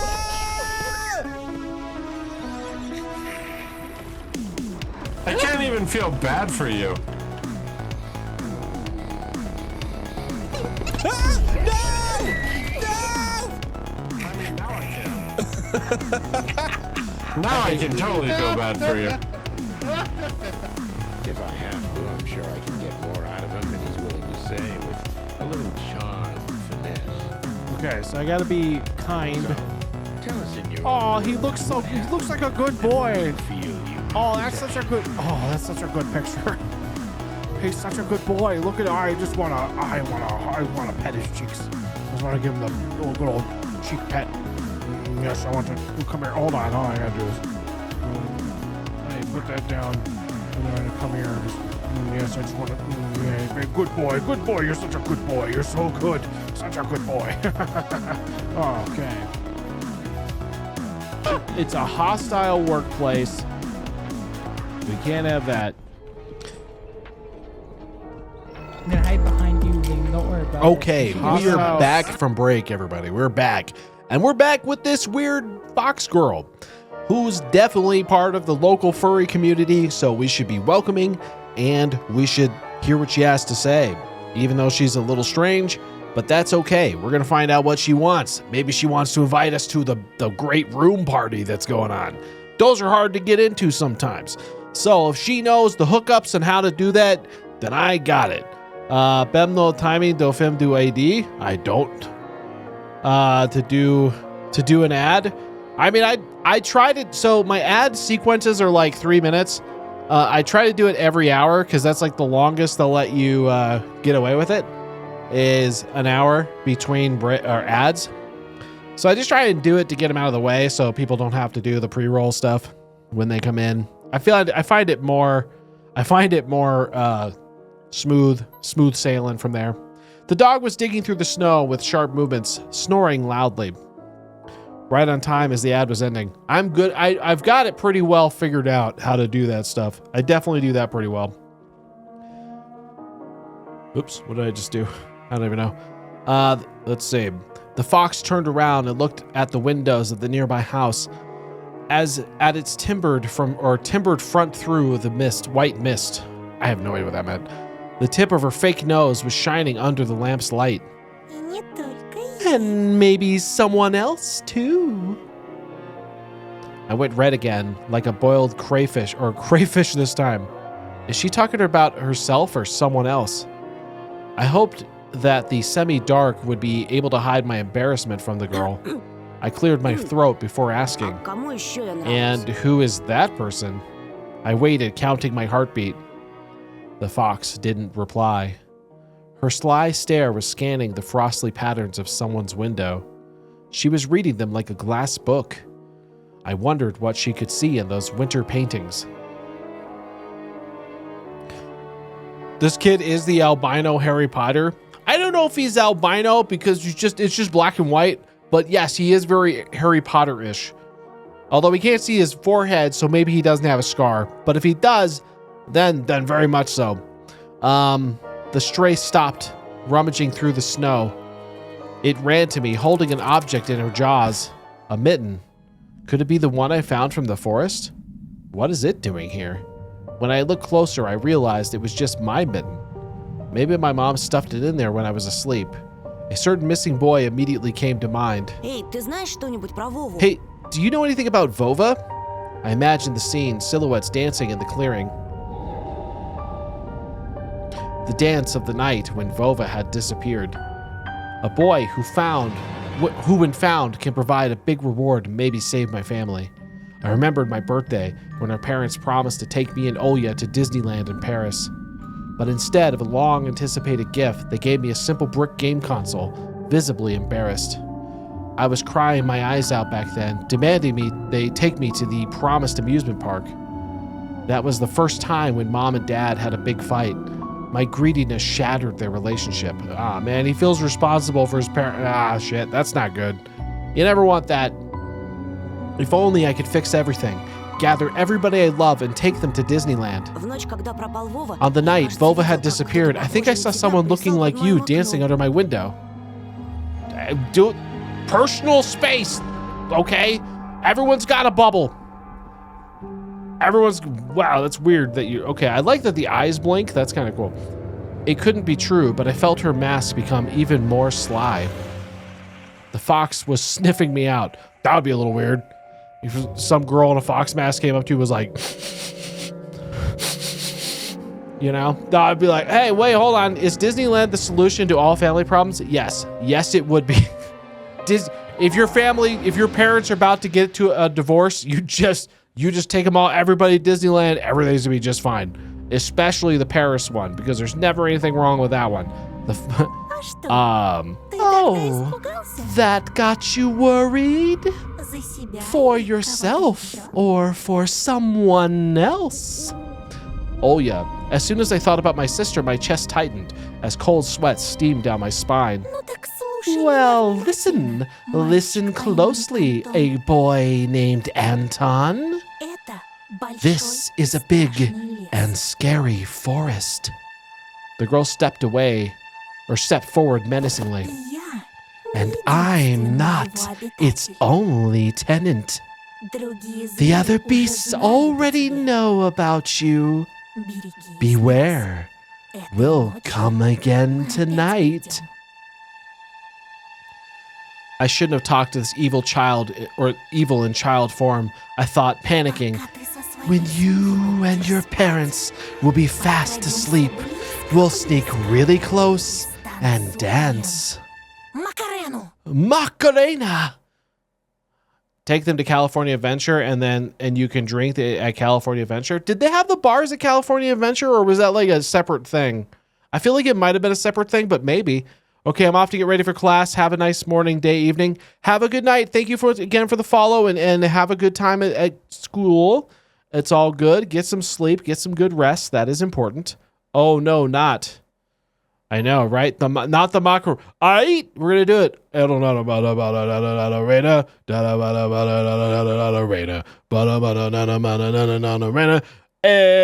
Macarena. All right. Is that what she's gonna do right now? That'd be pretty cool. Чё? Huh? Hey, Macarena. I knew it. I was right. Okay. Huh? Look at you. Your mouth is agape, Antosha. He saw me near his window at night. Yeah, right. Are you by chance a dimwit? Nobody would let me go outside that late. Children go missing here, you know. I touched the plastic frame for my glasses, puzzled by her silly joke. Yeah, right? She got him good. She got me scared to death. Hey, why don't you stop fondling your glasses. I was also nearsighted once. Listen to me and maybe you'll become smarter. Remember, what do they call foxes? Cunning? My words seemed to hurt her. Hey, what did you... Sorry. Her laughter was akin to the jingle of a pair of silver bells. I'm just pulling your leg. Of course we're cunning. If you're agile and brave enough to befriend a cunning fox, I'll help you look for your vulva. There's a reason why you're doing it, right? I shrugged in reply. Her insight was alarming. I know why children have been swarming our forest recently. Sometimes you can't find a lot of interesting stuff here. One day, I saw a huge pile of candy once I swam in it until my jaws cramped. A pile of candy? I couldn't deduce whether she believed in what she was saying from the tone of her voice. I showed her another smile, a fake one this time. Ooh, so wary. Well, what will you say to this then? I found a new word. Nikenthramon, which refers to an entire day. Did not know that. That is new to me too. Holy shit, she has candy. She wasn't lying, she indeed has candy. I would definitely take candy from a stranger in a fox mask that I've never bitten before. She held out her hand in a furry mitten. There was an assortment of sweets in her palm. In the city where I used to live, sweets like these were sold at markets or in kiosks. I saw my favorite bubblegum in a vivid wrapper among the tasty treasure. A familiar name was on it, Turbo. A triangular fox face poked her nose towards me. Yes, there are many interesting things in the forest, like hallucinogenic mushrooms and the poisonous ones, and you eat at least once, or those you eat at least once or only once in your life. Yes. Don't do that though. It can be very bad, especially the ones that are poisonous, because they can get you quick if you are not careful. Take some. My pockets are full of these.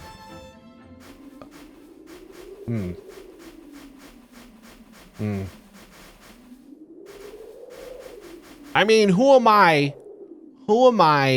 to say no to such a generous offer? You know what I mean? Who am I to say no to that? It seems nice, and I like Turbo. And if I refuse, she might murder me. I feel like she might murder me. You know what? I love the animation on this, though. That's pretty cool. Look at this.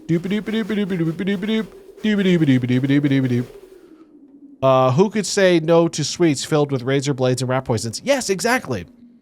That seems like too good of a deal to be true, because then not only do you have candy, you've got razor blades and rat poison. You are set for many different situations. Mushrooms are either taste very tasty or super deadly poison. There's no middle ground. Well, there is also the hallucinogenic ones. Okay, I'm gonna take it. I'm gonna go for it. I'm gonna go with it. I accepted the treat, and catching a whiff, the girls smell. Fur, fireworks, and citrus, the smell of the holidays. That's kind of a weird thing to do. You shouldn't like go up to strangers and be like, holidays. She might think you're a little weird. My fingers tingled while I carefully unwrapped the gum. Peachy aroma entered my nostrils, and something else. Something unfamiliar but pleasant. Oh God, she drugged him. Ah shit, she drugged him. I've been a bit drugged. I'm literally drugged right now. The fruity cube ended up in my mouth. I started moving my molars, chewing the gum. It tasted like the usual Turkish gum, only my tongue went a bit numb. Ah shit, she drugged me. I couldn't believe my luck after opening the insert. I looked at a Mercedes-Benz, an extremely rare, hence desirable collector's item for any boy from my previous neighborhood.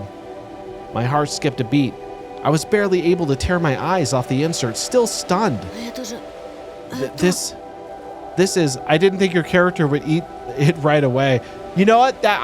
Hey, listen, all I had for breakfast was a bologna sandwich. So The gum sounded pretty good, you know? I think it's fair. Now, do you see what can be found in the forest?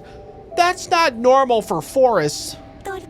Still, I wouldn't go there alone if I were you.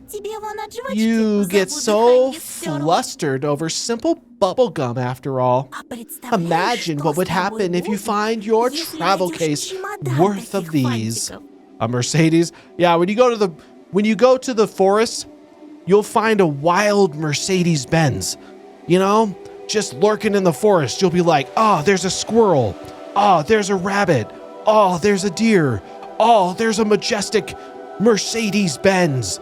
Wow, this forest is definitely worth it. I definitely need to go to the forest more often. Exactly. This is why we need to preserve nature. There's free Mercedes-Benzes out there. Yeah, it'll surely blow your mind. Usual treats, just like everything else about her. It's evolution. John Marston tamed horses. Harry Potter will tame Mercedes. Exactly. I carefully hid the insert in my bag as if it was putting a rare butterfly in a can. The fox giggled. This is not how things are supposed to go on a Monday morning. Who are you? I refrained from asking that question. She wouldn't answer it anyway, or she'll just lie. I really wanted to see behind her mask. I was becoming more and more sure that underneath it was just a simple young girl.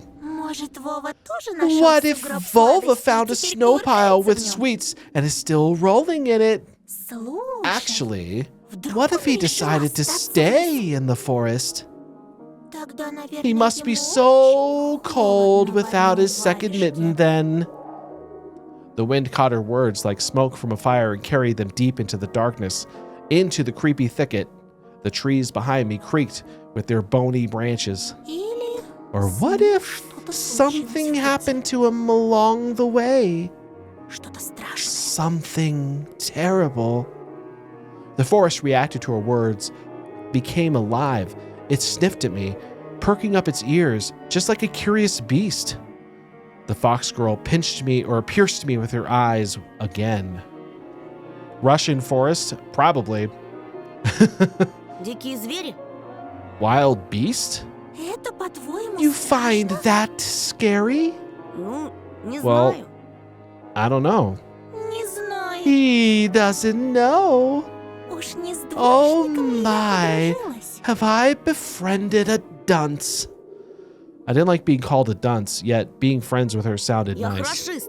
My grades are good. Really now? Will you come with me, good grades, Anton? We'll find your Vova, and you'll be able to ask him what he found deep in the forest. As long as you're with me, nothing can hurt you in the forest. You'll see. Worms of worry withered in my belly. Better run, whispered in my mind. I don't believe you. Do you take me for a liar? Whatever. You're just like everybody else.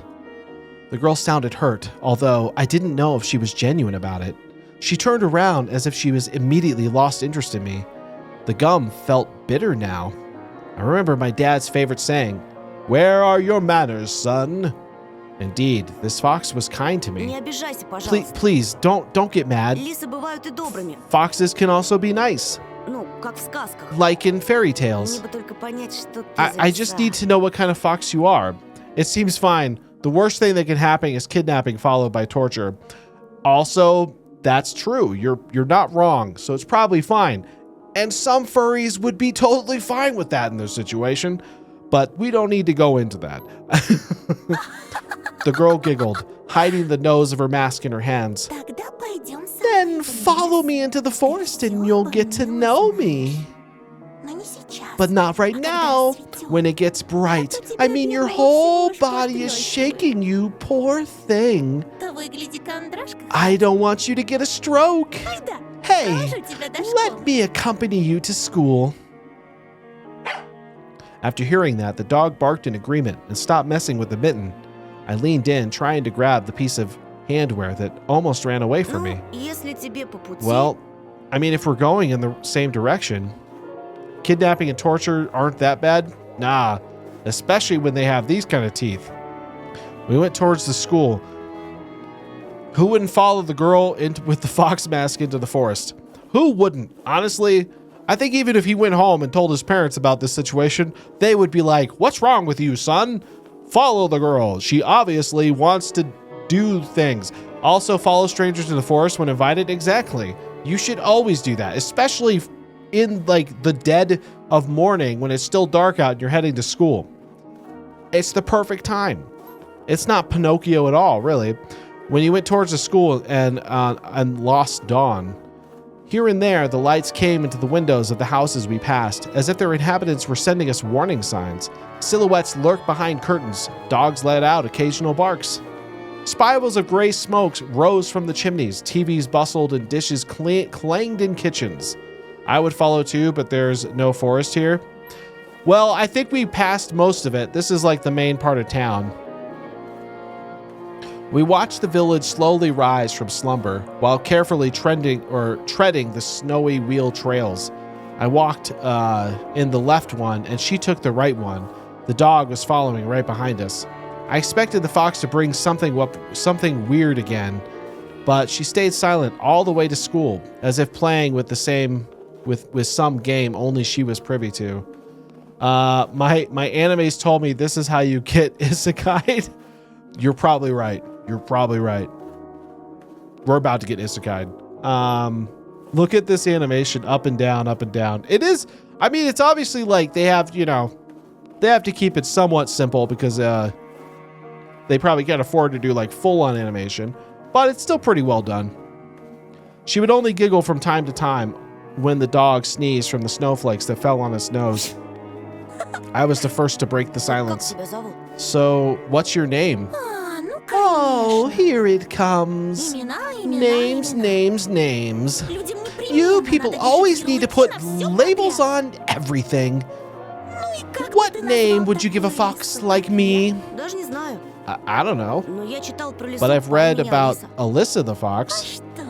You know what? I don't mind. I'll be Alyssa. I couldn't understand if she was joking or not. The art is beautiful, but the PNGs are really embellished. Yeah, they are a little bit. I turned around as if looking for an answer from the dog, but the dark sky devoid of dawn. My silent questions were left unanswered. That's comfortable. The school's outline was already in our sight. A giant brick box stuck in the endless night. Lights in the windows don't bode well for me. The warden's trees were guarding the school's yard. Screams, childish laughter, and someone's whistling tore up the silence. I went here with my mom when we just moved to the place. Looked cozy at the time. Empty corridors that smelled of polished, puffy snow outside. The second time I came alone to get the books and just kept on imagining my peers rolling down the railings, grade schoolers running to the library, and teachers marching down the corridor with an air of self-importance around them. High schoolers were smoking at the entrance. I don't think he's a high schooler. I think you're talking about them. I don't know who that is. Perched on their track pants and wool caps perched on their foreheads. Their appearance destroyed the last hope of a cozy school. Their stingy eyes and teeth, yellow from the nicotine, their smirks, all of it had the same gloomy effect as if cloudy winter morning. Absorbed by my thoughts, I completely forgot about my companion. I'll wait for you in the backyard after school, near the hanged man. The bald guy is kind of old to be a student. I'm hoping he's a teacher and or a janitor or something. Otherwise, it would just be weird if he's just some dude who hangs out by the school. He's like, this is my hangout spot. Nothing weird about that. Oh, look, it's the fox girl that I see every day. Near what? She just ignored my question. Don't be late. I hesitated. Blowing hot and cold again, Mom always said that when I would have the trouble choosing between two options, thinking about my mom helped me reply. I'm going straight home after school. Well, Antosha, I'm going to let you off the hook. But the others will creep up to you with their smiles and sink their teeth into you. You won't be able to shake them off as easily. Remember my words. Actually, he's just a guy who smokes. Maybe. Whoa. That shouldn't happen with a mask. The fox opened her mouth in a wide yawn. What kind of trick is this? Someone running in the distance called out my name. I instinctively turned around. Oh, hey, what the fuck? What the shit? A huge snowball whizzed past my shoulder and hit the dog. It whimpered and ran towards the spring. The darkness devoured it. The fox girl was also nowhere to be seen. She dissolved into the frosty air. Or was she hiding in my shadow? I gulped. I swallowed the gum. Unlucky. After taking a deep breath, I went towards the school, towards the cutlets and dough, towards the light raining down onto the snow. All of that was... I didn't know I could do that. That makes sense.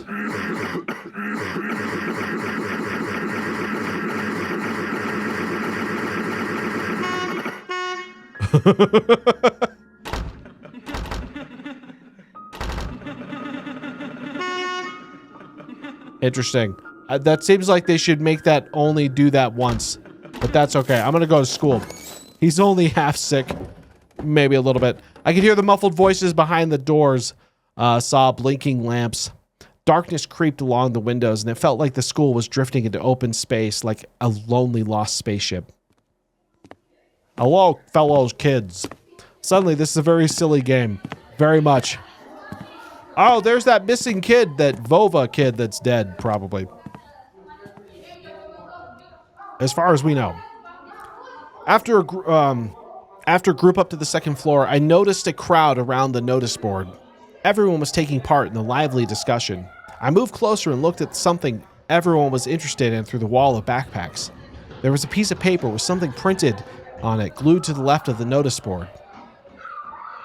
That one? We've seen this. Remember, the police came by and thought maybe you had done it. 10 years old, grade 4, he left his home on January the 5th around 1600 and never returned. Was last seen on the bridge over the Sormodina River. Child missing, huh? Okay, that was his name. I don't know how to say that. Madiukin, Vova Madiukin was his name, a 4th grader. Only the grainy print Vova looked dead with a black mouth and dark, empty eye sockets. That is a little creepy.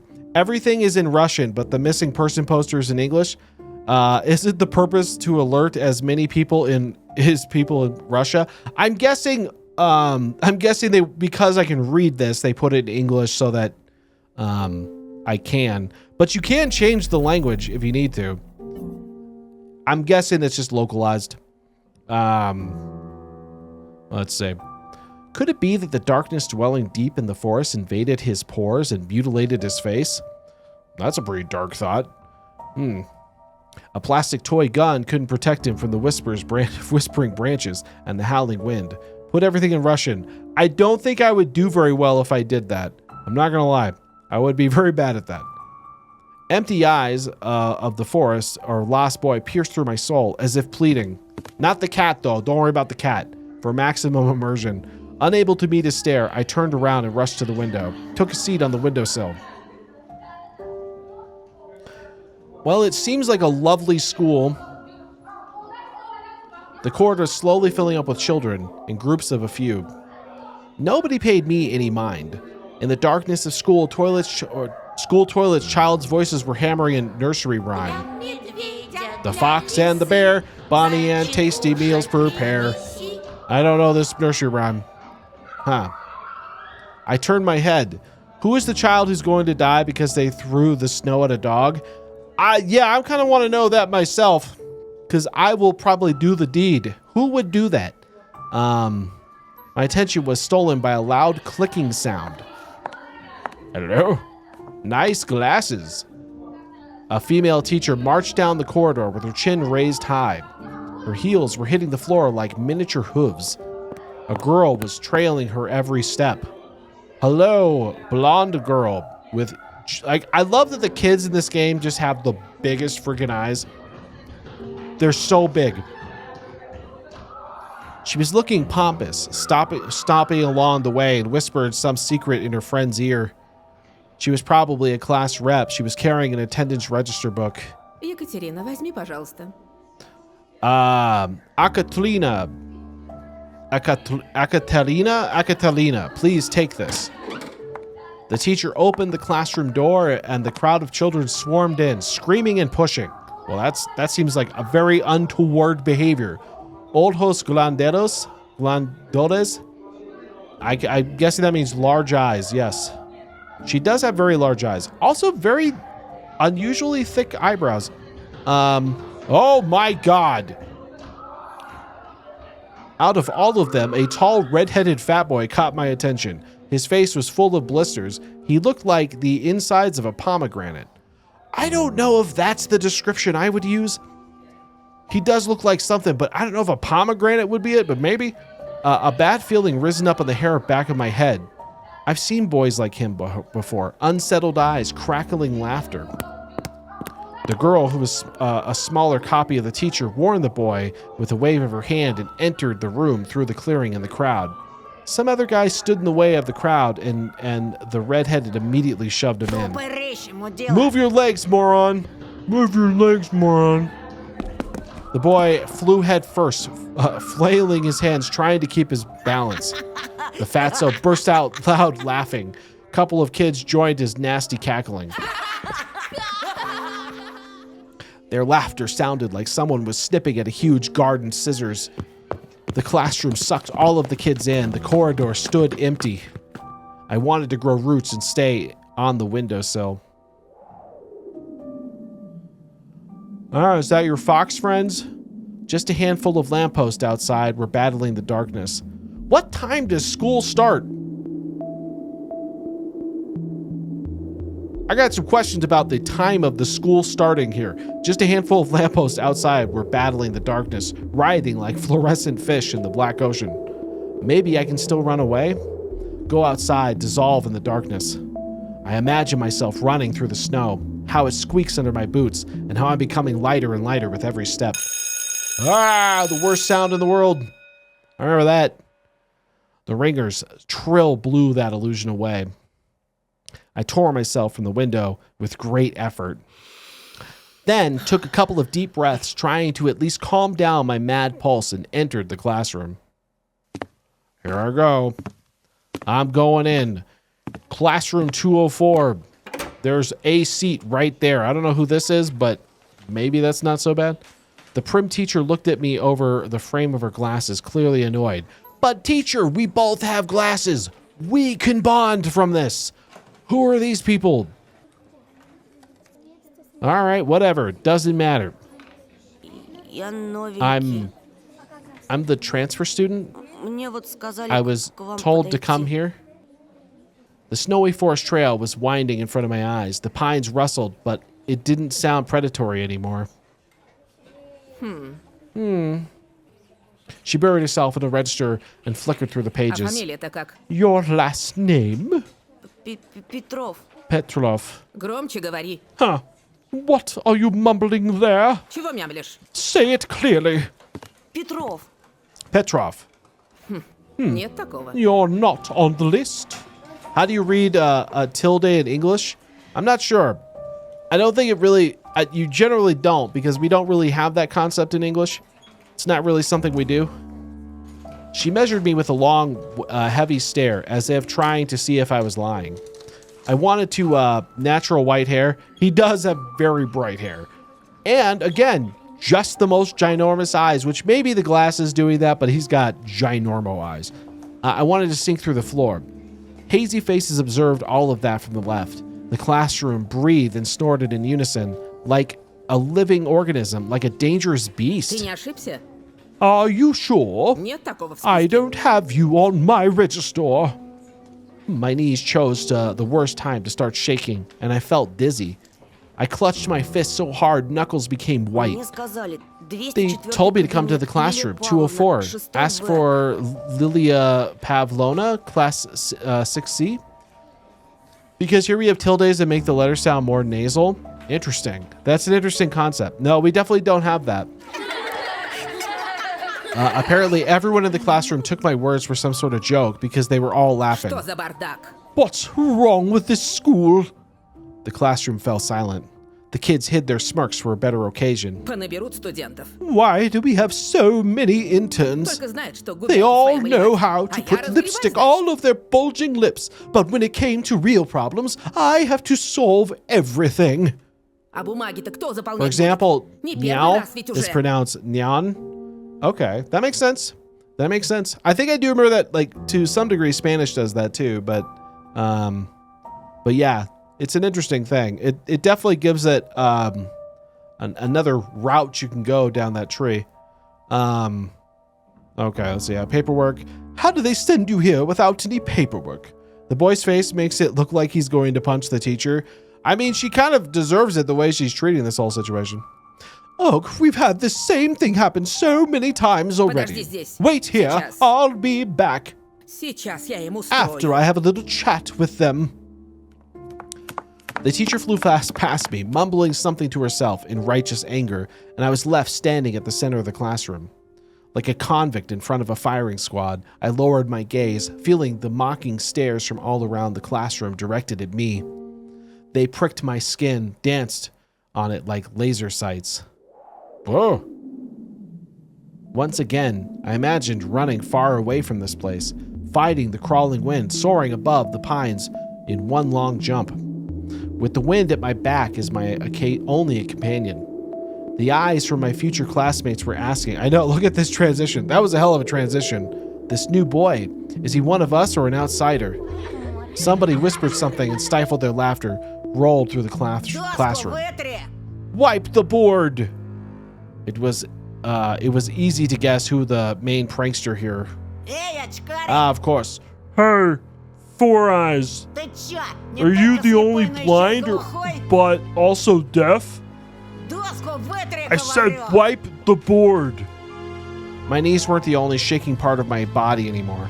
I was trembling from head to toe, and I prayed for the teacher to come back sooner. My prayers were answered by only powers that be. That didn't take long. And what should I do with you now? Where will you sit? There seems to be an empty spot right here. I don't know if you didn't notice this, but it's not like it's not within your line of sight. It's right there. Shut up, you pimply brat. The kid's mix of Harry Potter and Ken Kaneki.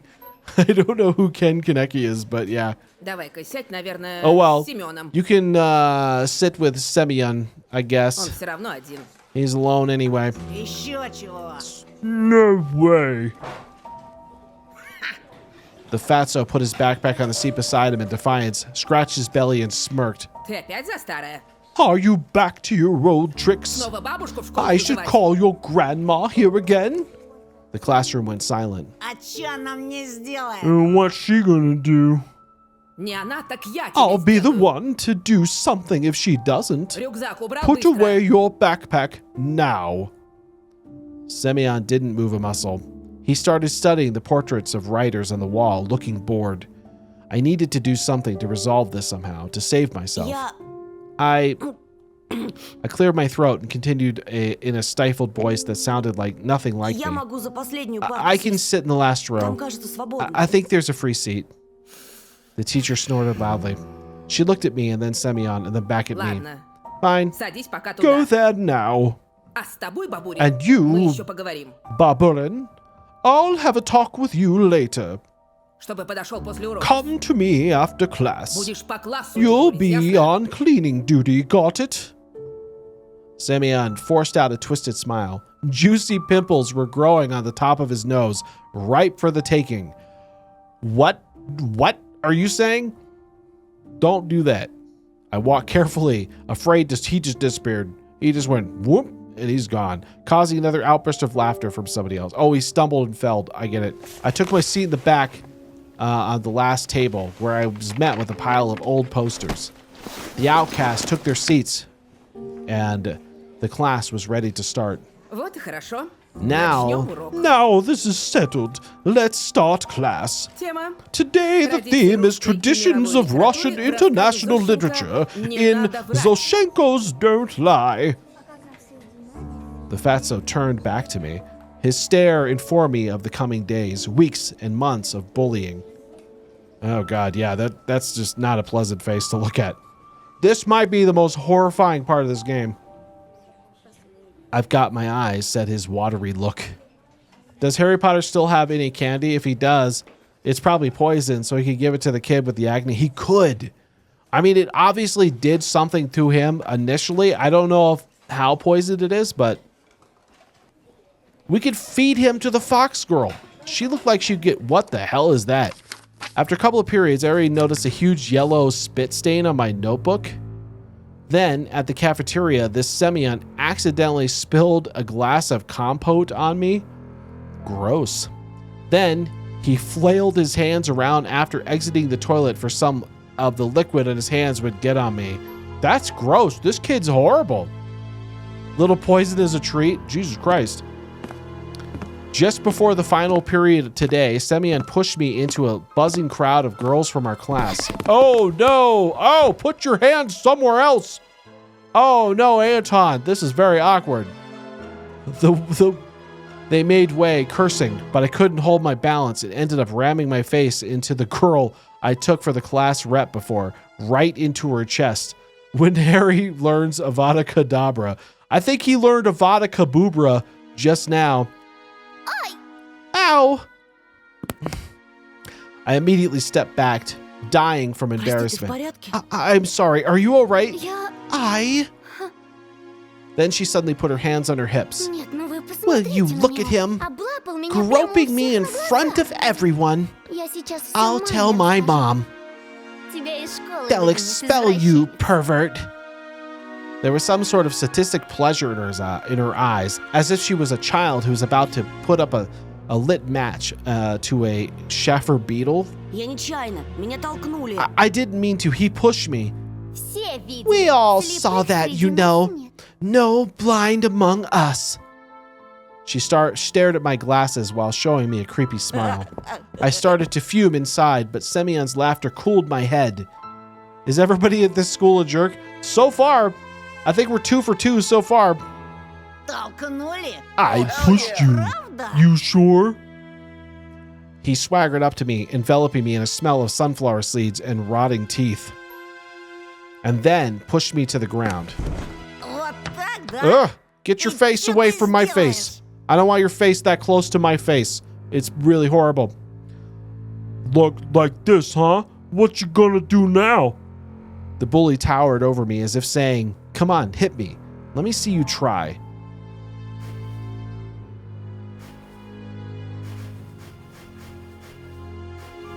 Should I do it? Should I take him out? I feel like I should stand up for myself. Look, I'm gonna stand up for myself. I'm gonna fight back. Listen, you. My throat went dry. My lips were moving on their own, and my voice was akin to a stifled squeal. Ah! Ah! Semyon wore a mocking smile. I hate that. Hate that. Do they not brush their teeth in this school? Is that something? Is that a Russian thing? Do you not brush your teeth in Russia? I hope there's no Russians watching me, because I'm guessing they would probably hate that, but maybe they don't. Maybe this kid definitely doesn't. Come on, Four Eyes. Why did you stop? We're all waiting. If you ever touch me again. Semyon slowly stuck out a finger and poked my forehead. Ow. I did. So what? So what? If you ever do it again. Here. Here, once more. And again. And again. And again. He was poking me with his finger so hard my head tilted backwards. I must not cry, or I'll be done for. Oh, Harry Potter, just use Incendio in that kid's face already. Maybe he'll even look better. You know, it can't hurt. It can't hurt. I would say it definitely can't hurt. Ow! So what will a wimp like you do to me? My vision went blurry. My soles tore off from the floor. I rushed forward and threw a random punch without looking. Oh, shit! What I saw when I opened my eyes was both beautiful and horrifying at the same time. Semyon was holding his ears and blinking in amazement. Was I the first person to rebel against his absolute rule? Listen, you're stinky is what happens there, Thanos. And also, he got punched in the ear. Better watch your ear. Finally, the fighting is about to begin. Stop it! Whoa, what is this? Also, how many front teeth are you missing? That's it. I want to say 2, but I'm going to go maybe 3 or 4. I needed to run, but it was already surrounded by his cronies. Lilia Pavona, Katya. Petrov just hit Baburin. Semyon's cheeks grew even redder, and his pimples were whiter, like the heads of his larvae. That's gross. That's gross. But a smile flashed on his face that was only noticed among his comrades. Oh, shit. No, listen, kid. Personal bubble. Have we not talked about this with Fox Girl? I'm more comfortable with her being this close than you. I can tell you that right the frick now. The smell of rotten teeth washed over me. You are fucking done. His voice was evil and dangerous, like something tore off the lid of a kettle at boiling fat. I was waiting to get hit, counting the thumps of my heart and guessing where his fists will go. The solar plexus, the jaw, the nose. But he turned around and walked off. A thought, cold and sober, extremely rational, popped up in my head. I'm gonna get killed today. This is when Harry Potter learns magic? Maybe. If he does, it better be hocus, don't pocus me, because that's bad. I was late to leave the school after classes on purpose. Semyon didn't attend the last period, so I was hopeful. What if he decided to dodge the cleaning duty and ran home, forgetting all about me? I heaved a sigh of relief, like someone on death row whose execution was delayed by a day. Uh-oh. Stinky. You're stinky. Maybe Semyon is stinky. That he seems like he's stinky. But I didn't let myself forget his tone, his vengeful gaze, and his scary, electrified smirk. While the other students were leaving the school laughing loudly, I was pretending to skim through my books near the window. I was staring outside, nervous. Semyon was nowhere to be found in the front yard or near the school gate. Big brain time. I didn't really believe I was this lucky, so I decided to be extra cautious and stayed for some more time, the corridor that was gradually getting less crowded. All of the bustle moved to the first floor. There was a skeleton peeking out of my biology classroom. Some jokester put a cap with the American condor head on its head. Okay. The sound of running water was coming from the bathroom. I was the only person left in the whole school. I'm not alone. A sudden thought came to mind. I remembered the missing boy. His portrait was on the notice board near the schedule. I remembered his smile. Why is it all VHS-y all of a sudden? Him looking at me. He does look a little bit more devilish all of a sudden. Why does this smile look weird? And the fact that he's most likely already dead. Привет. Hello? If it's that kid. I shuddered and turned around. Hello? Who are you? At first, my eyes stumbled upon the black violin case. To match the atmosphere of this game, I turned the air conditioning and covered myself with 2 blankets, and that boy's expression changed on the poster. It got scary. It definitely got scary. Then I noticed the girl from my class was holding it. Oh my god, it's Tifa Lockhart. Guys, we didn't know this. This was actually a Final Fantasy VII prequel all along.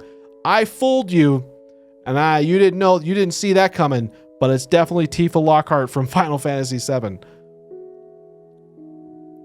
I'm going to laugh if her name is Tifa. That would be hilarious. She sat in the first 2 rows in the second column. I could swear I caught her looking at me a couple of times and was sneaking glances at her myself. Maria Jaquina? Maybe. I don't think so. Sometimes it feels nice to look at something pretty, the spring, the sky, or the girl that's not in the crowd that laughs at Semyon jokes. And she wasn't whispering dirty laundry of other people to Katya. She spent all the breaks just like me, staying in the classroom or looking at the window or drawing something in her green notebook. Здравствуй. Hello? I turned red and pretended I was studying the pattern of the wooden floor. Круто ты ему врезал. It was cool, the way you hit him. Это вышло случайно. It was just an accident, almost. I started shoving books in my backpack to at least put something in my hands. Вроде Семён раньше таким не был. Semyon wasn't like that before. Он к нам недавно перевелся. He also transferred here just recently. Бабушка мне его His по секрету grandma сказала, told me что он that словно взбесился. it almost felt like he went mad. Семёна даже Even the старшеклассники upperclassmen fear побаиваются. Semyon. Представляешь? Did you know? Before the accident that gave him the pimples. А ты вот молодец. But you're different. Не струсил. You're brave. Угу. I mumbled in reply, yeah, right. Me, brave? A hero that has been standing around in the hallway to avoid a beating. The girl that looked at me with clear, attentive eyes. А ты за рекой живешь? Do you live over the river? There was a child soap opera. I don't know if it's still a thing, but there's this one a few years ago where this boy, Cirillo, who liked the girl named Maria Joaquina. Maria Joaquina was the biggest jerk. Oh, well, hopefully she's not like that. В том деревянном доме? In that wooden house? Ну да. Yeah. Там, наверное, Must be страшно. scary living there. Да еще через лес You also have to cross the forest. идти. Я бы так не I смогла. wouldn't be able to do that. I shivered at the mention of the forest. I thought the intertwining branches of a snake-like trail of endless darkness that spread like mold among the crooked trees. I will say the music in this game is actually surprisingly good. Like, I just noticed it just now. It's actually surprisingly good. So I straight up lied. Да не так уж там и страшно. It's not that scary. А что тебя так пугает? What's so scary about it for you? She smiled after a brief pause, as if brushing off a daydream. Да так. Well, Ничего. actually, never mind. Меня, кстати, Полина My зовут. name is Paulina, by the way. Okay, it's Paulina. Unless she's lying, which she could be. А меня Антон. I'm Anton. Ну, это I already я know знаю. that. Слушай, Hey, Антон. Anton. She stumbled, as if trying to decide whether she should continue. А что ты делаешь после школы? What are you, doing after school? My chest felt prickly after an innocent question, yet it somehow felt pleasant. Ничего такого. Nothing much. Oh, it got real dark all of a sudden. Maria Paulina, maybe. I stumbled and didn't finish my sentence. Why is it getting creepy? Why are things getting creepy? What is happening right now? Oh, shit. If it turns into like a Big Lebowski like musical number. Oh, hey, look, it's my fox friend. You're back. Hi. Alyssa's predatory smile flashed in front of my eyes. Her playful eyes and the slits of her mask were probably just a product of my imagination, though. Plot twist, she's the fox girl? I mean, that's possible. That's very possible. What if the fox girl was waiting for me after school? Or was it another one of her weird jokes? I wonder if she's hiding a big red tail under her coat. I suddenly got covered with beads of sweat, like after a PE class. I wanted to take a shower as if thinking of the fox girl made me dirty, soiled my clothes, lured me into the forest embrace. You know? Furries will do that to you. Furries will definitely do that to you. All of these things. All of them at once. It'll happen. Maybe she is. I don't know. I have a violin lesson and then I'll be free. Her voice is somewhat similar, just if it's like more subdued. My grandpa hired me a private tutor. Our music teacher is a violinist and he doesn't have anyone to teach here except for me. Average experience of media furry. Pretty much, yeah. She waved her hand in the air, imitating the movement of a bow on a violin strings. I could almost hear the music. I chased Alyssa out of my head. I poked at Paulina's lips, I looked at Polina's, don't poke at him. I looked at Polina's lips, catching her every word, and was frozen from unusual sensations. They were warm and soothing. You've never met a furry? Excuse me. You've definitely met at least one. Also, probably many of them in chat. And tingly. It felt like I was very small, and the feelings were immense, and they couldn't fit inside me. They say there's a serial killer loose in the village. Oh, not personally. Gotcha. Normally, Grandpa would escort me home from school, but he's been sick lately. I snuck a glance at Vova's photo. It's still... What? Now the cat looks demonic. Everything's demonic now. I don't know why everything's got to be so friggin' demonic. The hell is going on here? His eye wells were studying me. His lips were wearing black lipstick. That's weird. Man. And then the cat. You're not going to say anything about that? You're not going to... Okay. Like the portrait on a gravestone. I mean, I'm not a coward. It's just no one has approached me wearing a fursuit. Well, someday. Not yet, exactly. If you do and they give you candy, definitely take it. And also go into the forest with them. This is good advice. You know, I should definitely be a mentor to children. I think I'll be safer together with you. Will you go home with me, Anton? That cat is still cute. It's just empty, soulless eyes. Yeah, right? I mean, that's normal for a cat, right? There it was. Finally, everything that I read about in adventure books, everything that I dreamt about, was seeping into my life. A mysterious crime, a beautiful stranger, his heroic duel. A duel. Thinking of Semyon instantly sobered me up. I returned back to Earth, and it started shaking under my feet like a deck of a ship. I could only rise to the occasion in front of Paulina, because no matter how brave I was trying to act, there is an incoming break for adverts in 2 minutes. It was obvious for both of us that we wouldn't be able to stand a chance against a big guy like that, and knocking me out won't even be the worst of it. The worst part of it is that Paulina will see all of that, and she'll laugh at me like everybody else. No, I don't need anybody to see me in that shameful state. BRP got a charge phone. Okie doke. I doubt I'll be able to. I doubt I'll be able to today. You know, Semyon's waiting for me outside. I need to deal with him one-on-one like a man. Nonsense. Paulina brushed off some hair from her forehead and sensed a weak aroma of blackberry. Paulina was like water when you were thirsty. You gulp it down and you still want more.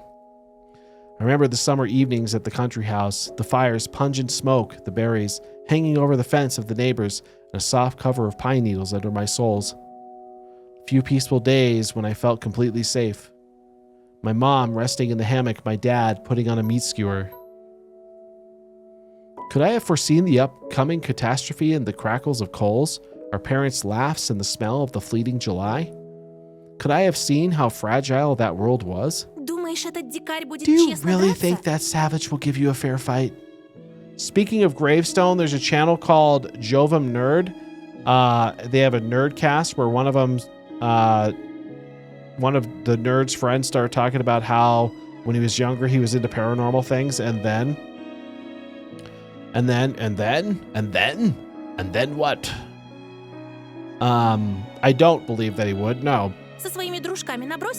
He'll just swarm you with his friends without giving you a chance to catch your breath. Paulina suddenly flashed a devious smile. But if we go together, they will be put off. I'm not only first violin, but I'm also a girl.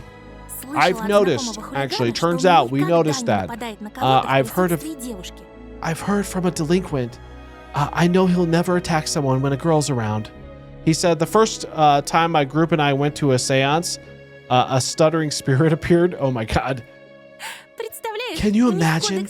They have a weird code of honor. A delinquent, you know. I thought, worried. Is he better than me? Taller? More handsome? Probably. Oh, I have to go to music class. She made a couple of steps and then stopped. Amazing. Paulina didn't look like those beauties from the magazine posters or the actresses from the movies. But in the flickering light of the ceiling lamp, she looked much more alluring. Can you play anything? My parents bought me a guitar a couple of years ago. I immediately remembered my meager attempts at making music. Oh, and change. We're all waiting for change. Soy's song echoed in my thoughts and my desire to change something. The guitar got lost somewhere, as if refusing to move the old house near the forest. I think my parents gave it away to someone who needed it more. Увы, не играю. I don't, sadly. Жалко. A pity. Ну ладно, Oh я well, побежала. I'll be going. Пока! Bye. Her shout was captured by a loud echo. Her shoes echoed through the school's hallways. Пока.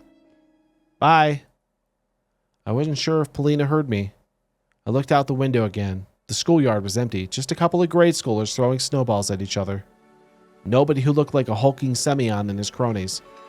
This was giving me hope. What should I do? Polina could become my friend, the first one in this new place. And besides, she may be in real danger of meeting a killer and will have to defend her night. And even though my inner voice was hesitant and whispered about running away from the killers lurking in the woods at night, Polina was worth the risk. But the red cunning fox was also intriguing. Uh-oh. Do I have to make a choice? She promised me to help look for Vova. This would bring me a reward. More money will almost guarantee peace from my family. Gifts for Olya. I imagine my sister happy like those girls who get prizes from Soponev in the finest hour. She'll be dancing with the famous singers, maybe new popular boys band like, I have no idea what that is, Ivanshki International. Mom and dad hugging in the Akshakino Pavilion, and then all of us going to Disneyland. All of this seems too good to be true, kid. I gotta say, too good to be true. Oh, I gotta pick. Ah, shit. Who should I pick, guys? Should I go with the furry or should I go with the violinist?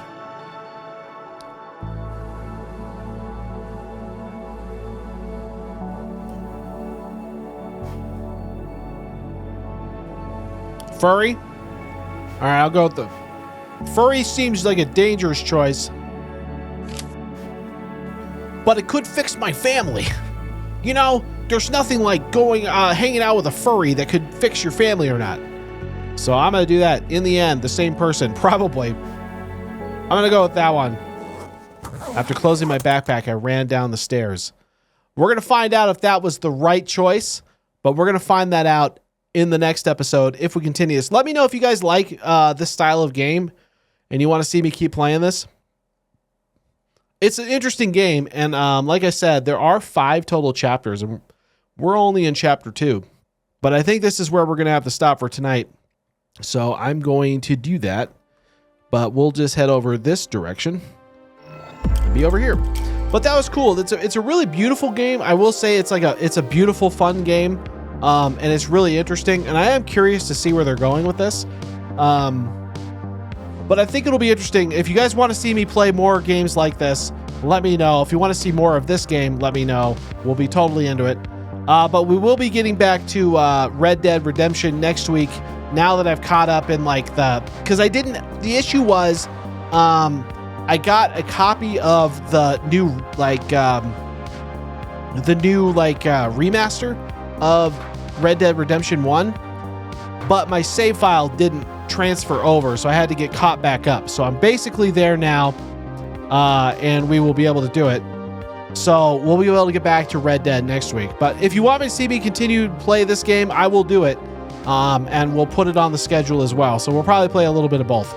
But in the meantime, I will see you guys next time. And I will send you guys out to say hello to somebody new. But before I do, a big thank you to Lindismon and BDog5556 for the follows today. I very much appreciate having you guys around and having everybody who comes by and hangs out with me and chills and relaxes and has a good time. Until next time, I will see you guys next Tuesday. And yeah, have a good night. You too, B. Martins. But let me see who is available, and I'll send you guys out to them for the rest of the night. And you guys can have some fun with some cool peeps. I I don't know how much longer they're going to be playing, but I will send you guys out to... Let's send you guys out to Arctic Chillin', who's playing some games right now. So I'm going to send you guys out to Arctic, and you guys give them some love, and I will see you guys. Actually, let's go to Cola Cats. I'm gonna raid Cola Cats. So I'll see you guys next time. Say hello to Cola for me, and until then, bye-bye.